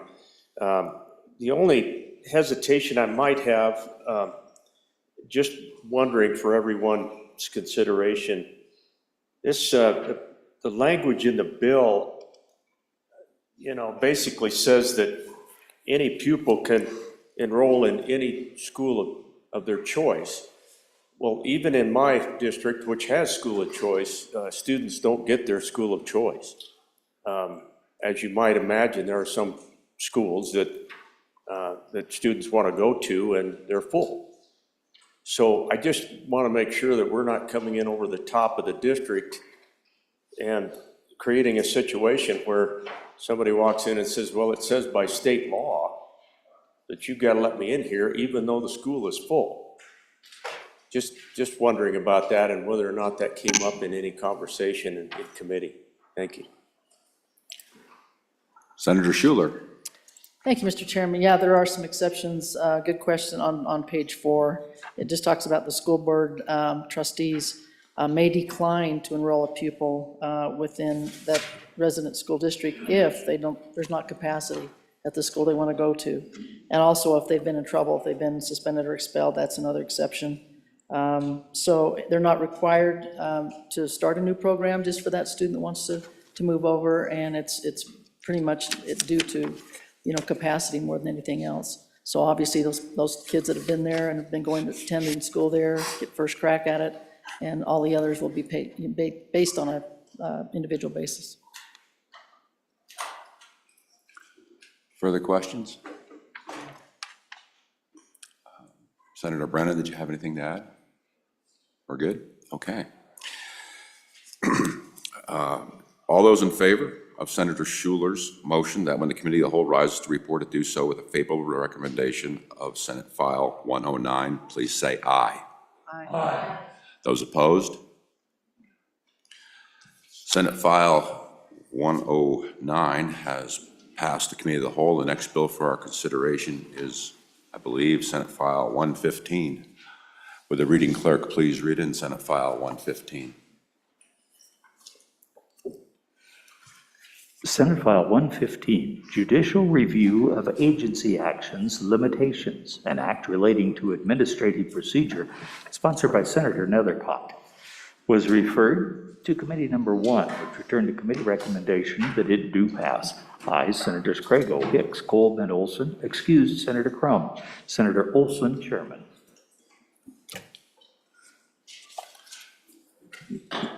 Senator Olson. Excuse me. Sorry, Senator Olson, I had Senator Craigo who's not there. That's all right, Mr. Chairman. I move that when the committee of the whole rises to report that it do so with the recommendation that Senate File 115 do pass. It's rare that a bill goes unscathed by your Judiciary Committee, but this one made it through. There are no standing committee amendments. And I will turn over the explanation of this Senate file to the good majority floor leader. Senator Nethercott. Thank you, Mr. Chairman. Yet we are not surprised there are no amendments, good senators. Good senators, I have handed out a little handout, which is simply a copy of how the statute currently reads for your reference. What Senate File 115 does, kind of the entire onus of the bill is found on page 3, lines 7 through 15. And what lines 7 through 15 state are, the right of judicial review under this subsection shall not apply to any action or inaction taken in regards to the public employment of a person, unless the action or inaction is the final decision of an agency in a contested case, or judicial review for the action or inaction is otherwise provided by law.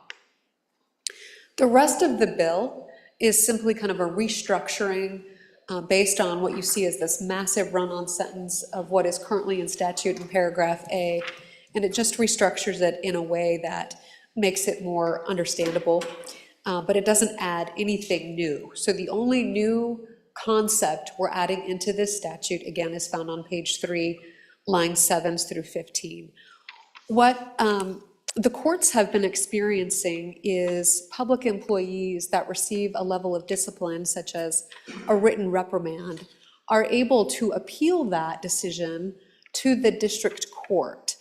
And they're able to do that under the language in the statute that says, any person who is aggrieved or adversely affected, in fact, by a final decision of an agency in a contested case, or by other agency action or inaction, has a right to judicial review.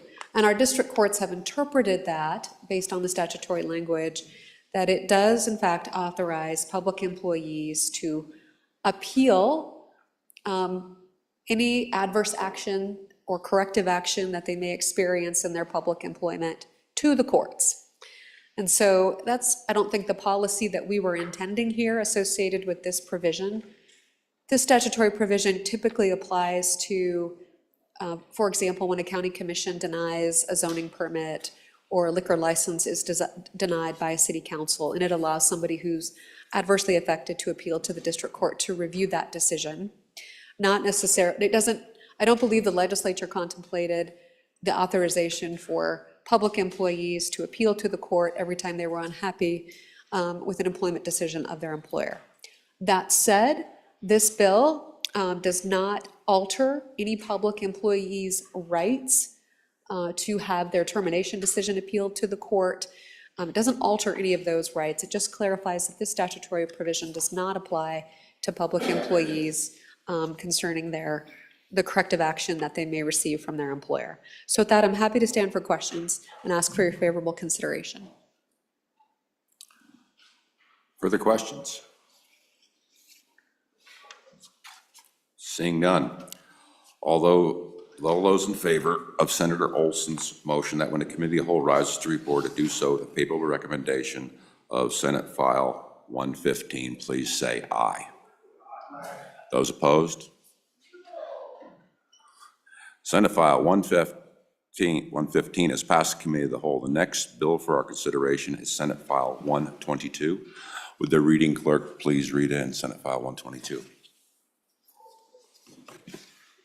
Senate File 122, Voyeurism Sex Offender Registration Amendment, an act relating to criminal procedure, sponsored by Senator Cooper, was referred to Committee Number 1, which turned to committee recommendation that it do pass.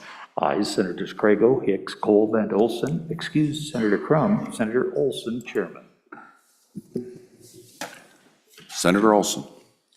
Thank you, Mr. Chairman. I move that when the committee of the whole rises to report, that it do so with the recommendation that Senate File 122 do pass. There are no standing committee amendments, and I'll turn over the explanation of the Senate file to Senator Cooper.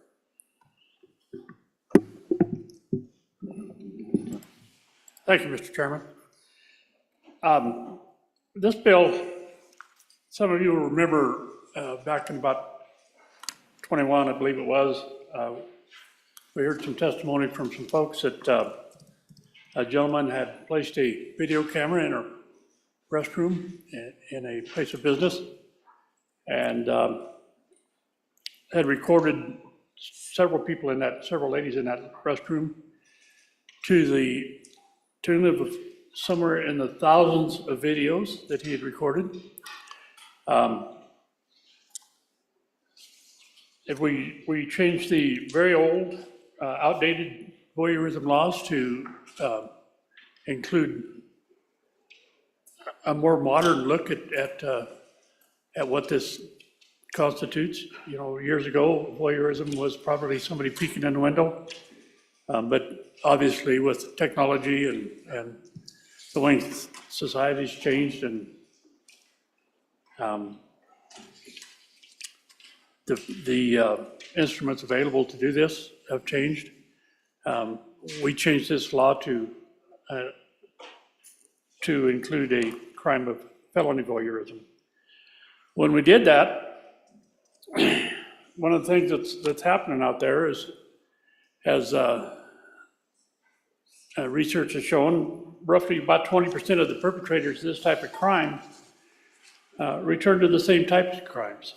And in our statute, we found a gap in the statute. And in the bill, if you look on page 1, line 15, what the bill does is it strikes 6 words: if the victim was a minor. In the case that we heard testimony from yesterday, there were, I believe, 4 different individuals that were filmed by this person, and he did return to the community without any notice to the victims of the crime. He did violate his parole and returned back to prison. So her testimony was pretty compelling. It was a pretty, what's the right word? Detrimental to her health, if you would, to her mental health. And this is just an area that we need to clean this up. So what we're asking to do is, rather than just in the case of minors, any person convicted of a felony voyeurism charge should be required to register as a sex offender. So that's the whole bill. I probably didn't present it very well, but it's really kind of an emotional thing for me. I've had some experience with this in the past, and this is something that needs done. Thank you. Further questions? Question being called. All those in favor of? No? Questions? Senator Case? Mr. Chairman, I'd just like to, that's pretty quick to do a bill like this, and it may be perfectly appropriate. I'm just trying to understand. Sex offender registration is a really, really big deal. And it is a requirement for some folks. They can, the consequences are that you have to report your whereabouts. And if you change jobs or move, or even if you're like, have an itinerant job, like you work in the oil fields, you literally have to, and you say you live in town A and you travel to oil fields, you literally have to notify the sheriff's department where you go to work.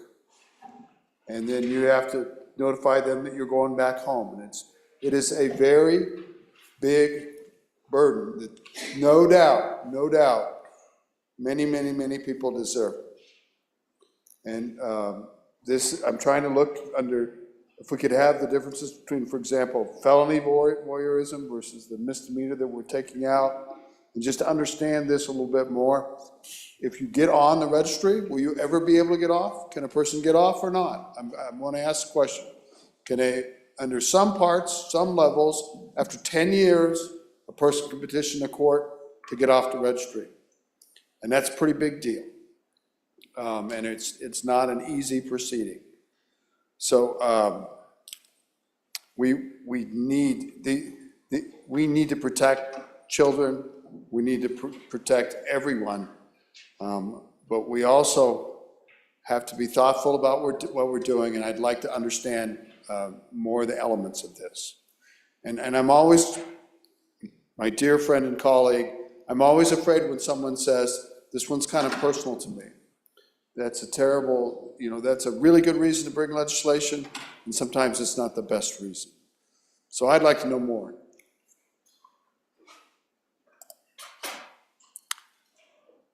Further questions, Senator Cooper? Thank you, Mr. Chairman. I brought this bill at the request of a former senator. This bill is not directly related to my past experiences with this sex offender registration. I've actually worked people, considerable number of people who are on this registration. It is burdensome for them. It's meant to be burdensome for them. The good senator referred to perhaps if they're working in the oil field or working in different areas. I had a gentleman worked out of Mississippi. He was on a registration down there in another state to the northwest of here. He was there 2 weeks on, 2 weeks off. Every time he came in for 2 weeks, he had to register with the local sheriff. It was burdensome for him, but it was the result of the crime he committed. The gentleman in this case was a member of the local community. He was exploiting his fellow employees, and he was a repeat offender, apparently. He went back to prison. This is the type of person that probably honestly deserves to be on this offender list, but the statutes as they're written don't include him. So they probably should. So, thank you, sir. Thank you. Thank you, Senator Cooper. Senator Ralphus. Oh, excuse me, Senator Barlow. Thank you, Mr. Chairman. So if I understand correctly to the point of the burdensome, when I look at another portion of statute 719-304, it looks like folks that are actually required to register under this particular statute, 302G, Mr. Chairman, they have 10 years, at least 10 years, and then they can petition the court to be removed.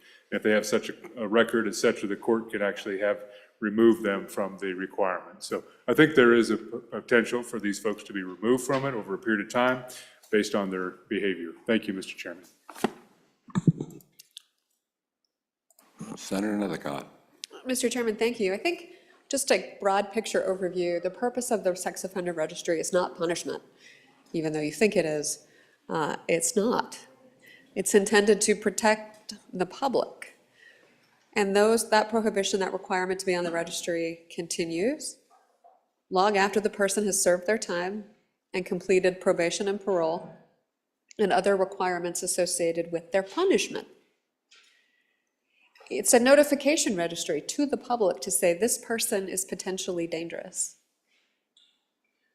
What happens to the registry when you add too many people to it and too many offenses is it dilutes the safety purpose of the registry when we include too many offenses. There was a time that a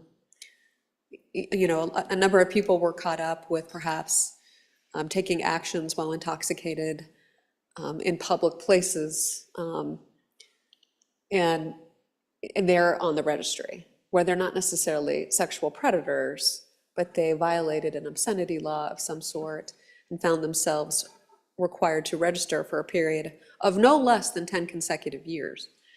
And then the other prohibition is a lifetime registry requirement. And so I do think it's important to recognize this isn't a punishment. It is a protective measure to the public to put the public on notice that this person represents a threat to the community and to their neighborhood. That's its purpose. Senator Case. I don't want to do this. Mr. Chairman.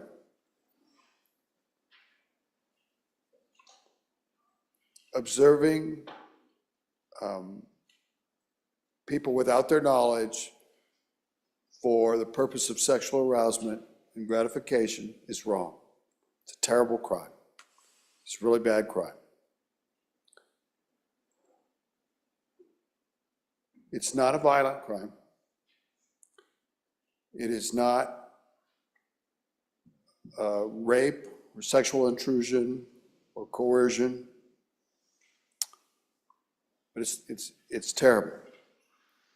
So as we're thinking about the threats to society, I agree, I'm the first one to agree, that letting a person be out in the world that recommits a voyeurism type act is a crime and a terrible thing.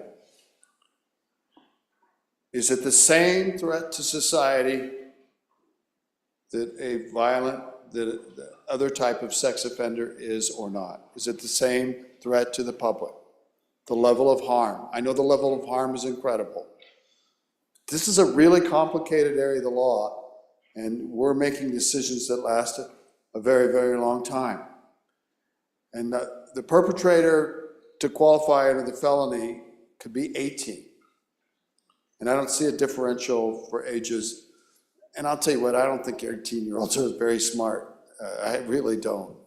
Really dumb, stupid things. Especially some that are backwards perhaps in their social development and other things. It happens, probably especially with males.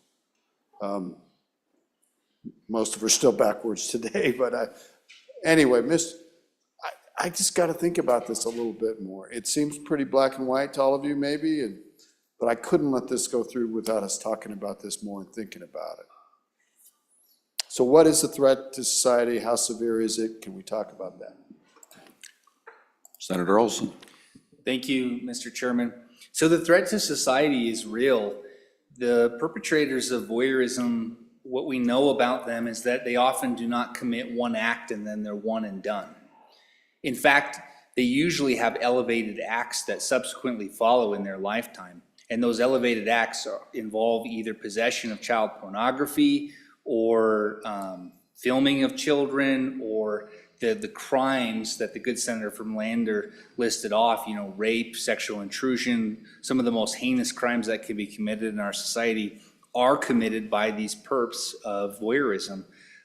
They're just not a one and done offender. And so that's why they're worthy of the sex offender status. Thank you. Senator Cooper and Senator Rothfuss. Thank you, Mr. Chairman. To the point of the gentleman in the corner here, this bill is not whether or not a perpetrator was a minor. This bill is whether or not the victim was a minor or not a minor. So if that victim was 19 rather than 17, does she deserve less protections? I don't believe so. Senator Rothfuss. Thank you, Mr. Chairman. A couple of thoughts on this. First of all, with regard to my good friend from Laramie County's point of this escalates, I feel like the phrasing might have been a bit strong on that, saying that voyeurs usually escalate to other crimes. I guess I'd really like some data on that. I'd like to see the statistics where we can point to a convicted voyeur that usually then goes on to escalate to other crimes like rape and child pornography. That strikes me as a strong statement. And I don't think we should take statements like that casually, because that actually is one of the reasons why we end up seeing these types of escalating legislation where we make assumptions of future crime, right? It's the thought crime punishment. Well, if you did this, later you'll probably do something worse, so we should put you on a list now. It's not really, Mr. Chairman, how I think our justice system is supposed to work. At the same time, the idea from my good friend, the majority leader, that this isn't a punishment, I absolutely agree that the intent of the list is not a punishment, but I do think it's a punishment.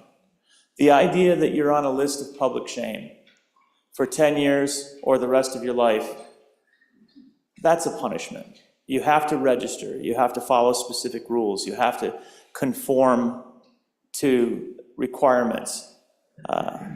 That is unquestionably a punishing action, even if, and once again, I'll note, I agree, the intent is information for the public.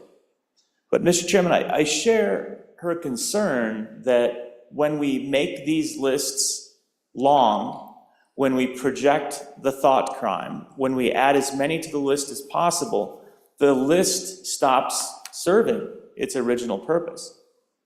I'd encourage everybody after we're done with debate, hop on the internet and do a search of your neighborhood, your city, your town or county, and look at the response that you get. It's almost functionally useless. I've certainly done this. I have 4 children.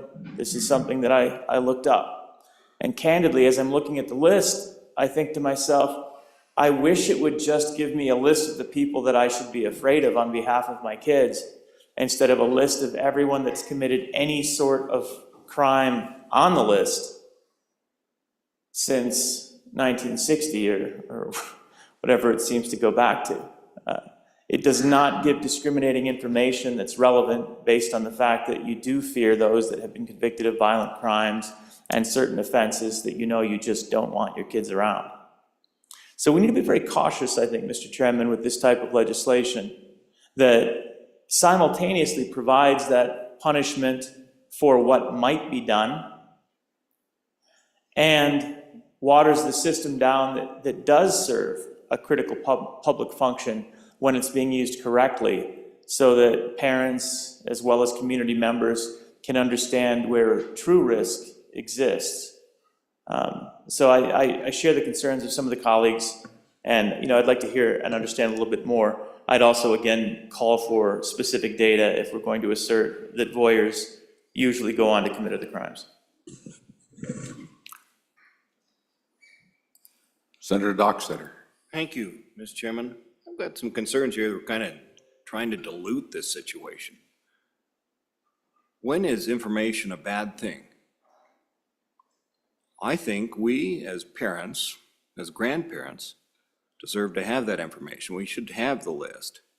And I feel an effort here to kind of dilute and say maybe it's not necessary. In this world, trying to make sure we're raising our children right in a protected environment, for us looking after our grandchildren, I think this bill is worth moving through the process, and I stand with it. Further questions? Senator Nethercott. Mr. Chairman, thank you. Senators, I just want to make sure that you understand what you're voting on, neither on or against. So what the bill does is it authorizes the placement of an individual who has been convicted of the crime of misdemeanor voyeurism to be placed on the sex offender registry. So what is misdemeanor voyeurism? And I don't want you to think of the 60-year-old creeper looking at your 5-year-old grandchild. I want you to think of you at 18. Except as otherwise provided in this section, a person is guilty of misdemeanor punishable by imprisonment for not more than 6 months, a fine of not more than $750 or both, if he, without the consent of the person being viewed, commits the crime of voyeurism by looking or viewing in a clandestine, surreptitious, prying, or secretive nature into or within an area where the person being viewed has a reasonable expectation of privacy, including but not limited to restrooms, baths, showers, dressing or fitting rooms, bedrooms, or under the clothing being worn by another person, regardless of whether the person is in a place where the person has a reasonable expectation of privacy. If you ever looked into the women's restroom walking by, it doesn't have an element required of sexual gratification. It just has without the consent. If you ever looked into the women's dressing room walking by, I just want you to understand who you're putting on the list. Now, I have confidence in our law enforcement. I have confidence in our prosecutors who have the discretion to charge, but just know what you're sweeping in for a 10-year requirement to register online for a person who may have college, who may have job opportunities early in their life. There may be some amendments that may work, such as multiple convictions, or more than one. That might, I think, save it maybe on second reading, but I do think it's important to recognize how encompassing misdemeanor voyeurism is. Senator Olson. Mr. Chairman, I'm sorry to do this, but I do have to correct the good majority floor leader. This bill does not bring misdemeanor voyeurism into the sex offender status. What it brings in subsection B, which is the felony. What it does is it deals with the victim. The prior law said that the victim had to be under 18 years of age, had to be a minor for the offender to be added to the sex offender list. What this bill does is it says that for those who commit felony voyeurism, if the victim is under 18 or over 18, it doesn't matter, you become a registered sex offender. Just wanted to make that clear. It does not bring in misdemeanor voyeurism. Senator Nethercott. Mr. Chairman, thank you. I do stand corrected, that is correct. So what is felony voyeurism? It's the exact same crime that I just read to you for misdemeanor, but you take a photo.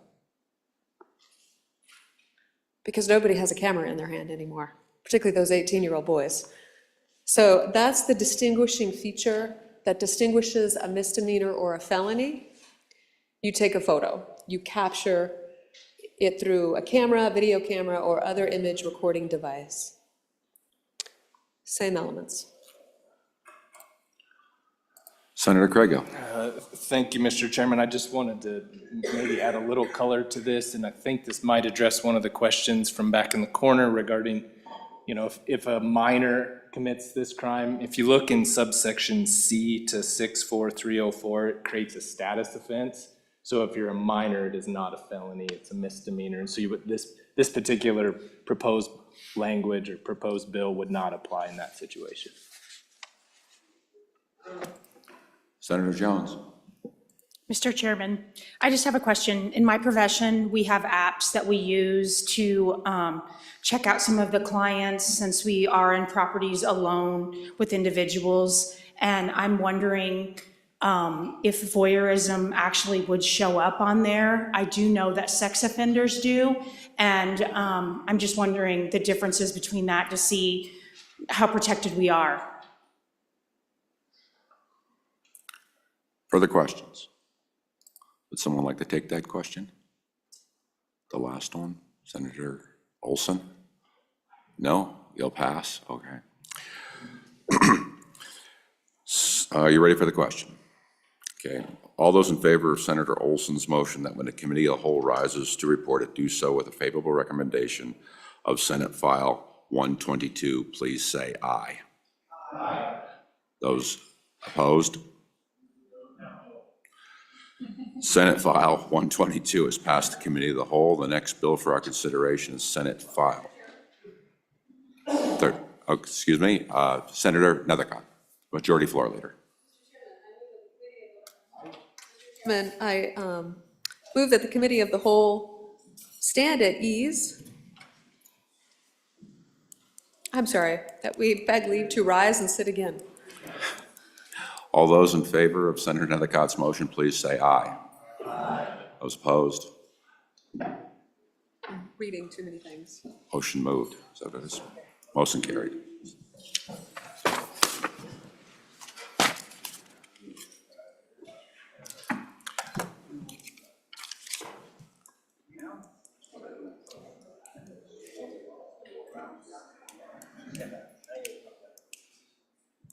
You're welcome.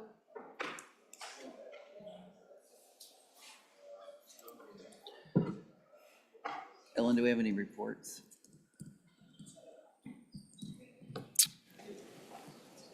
From standing committees or from the House? Reports from standing committees. Mr. President, the following reports are dated January 28, 2025. Committee number 8, Transportation, Highways, and Military Affairs, to whom is referred Senate File 5, School District Vehicles, Flashing Lights Authorized. Respectfully report same back to the Senate with a recommendation that it do pass. Ayes, Senators Anderson, Brennan, Cooper, Kolb, and Pappas. Senator Pappas, Chairman. Your committee number 8, Transportation, Highways, and Military Affairs, to whom is referred Senate File 106, Motor Vehicle Dealer and Manufacturer Warranty Rates. Respectfully report same back to the Senate with a recommendation that it do pass. Ayes, Senators Anderson, Brennan, Cooper, and Pappas. No, Senator Kolb. Senator Pappas, Chairman. Your Committee Number 8, Transportation, Highways, and Military Affairs, to whom is referred Senate File 110, Inclusion of Crossing Guards for Governmental Claims Act, respectfully reports same back to the Senate with a recommendation that it do pass. Ayes, Senators Anderson, Brennan, Cooper, Kolb, and Pappas. Senator Pappas, Chairman. Your Committee Number 8, Transportation, Highways, and Military Affairs, to whom was referred Senate File 112, I beg your pardon, Corrections, Senate File 121, Rodeo License Plate, respectfully reports same back to the Senate with a recommendation that it do pass. Ayes, Senators Anderson, Brennan, Cooper, Kolb, and Pappas. Senator Pappas, Chairman. Your Committee Number 5, Agriculture, State and Public Lands and Water Resources, to whom is referred Senate File 120, Wyoming Prime Act, respectfully reports same back to the Senate with a recommendation that it do pass. Ayes, Senators Crago, French, Ide, McEwen, and Pearson. Senator French, Chairman. Your Committee Number 6, Travel, Recreation, Wildlife, and Cultural Resources, to whom was referred Senate File 108, Recreation, Safety, Agritourism, respectfully reports same back to the Senate with a recommendation that it do pass. Ayes, Senators Boner, Hicks, Jones, Landon, and Schuler. Senator Landon, Chairman. Thank you, Randy. Madam Majority Floor Leader, that clears the desk. Mr. President, I move that we stand recessed until 2 p.m. 2 p.m. 2 p.m. Any announcements? Senator Case. Thank you very much, Mr. President. Your Committee Number 7, Corporations, Elections, and Political Subdivisions will meet tomorrow morning at 8 a.m. in Capitol Room W04 and online. We'll take up Senate Joint Resolution 4, Resolution on Commercial Base Load Power Generation, Senate File 145, Local Governments, Investment and Equities, Senate File 146, Consumer Rental Purchase Agreement Act Amendments, Senate File 171, City and Town Regulatory Reduction, as time permits. Thank you, sir. Mr. President. Senator Olson. Mr. Chairman, your Committee Number 1, Judiciary, will meet at 12:15 upon this noon recess in room W2 to consider 3 bills. Senate Joint Resolution 5, Congressional Term Limits, Senate File 77, Compelled Speech is not free speech, and Senate File 117, Shared Parenting. Thank you. Senator Schuler.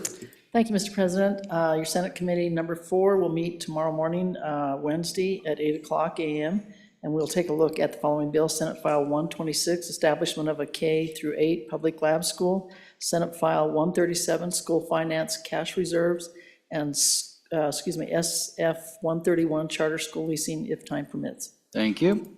Vice President Salazar. Thank you, Mr. President. The Joint Appropriations Committee will meet at 12:20 in room 301, and we'll be receiving from staff a walkthrough and vote for sponsorship of draft bill Senate File 001 supplemental budget. Thank you.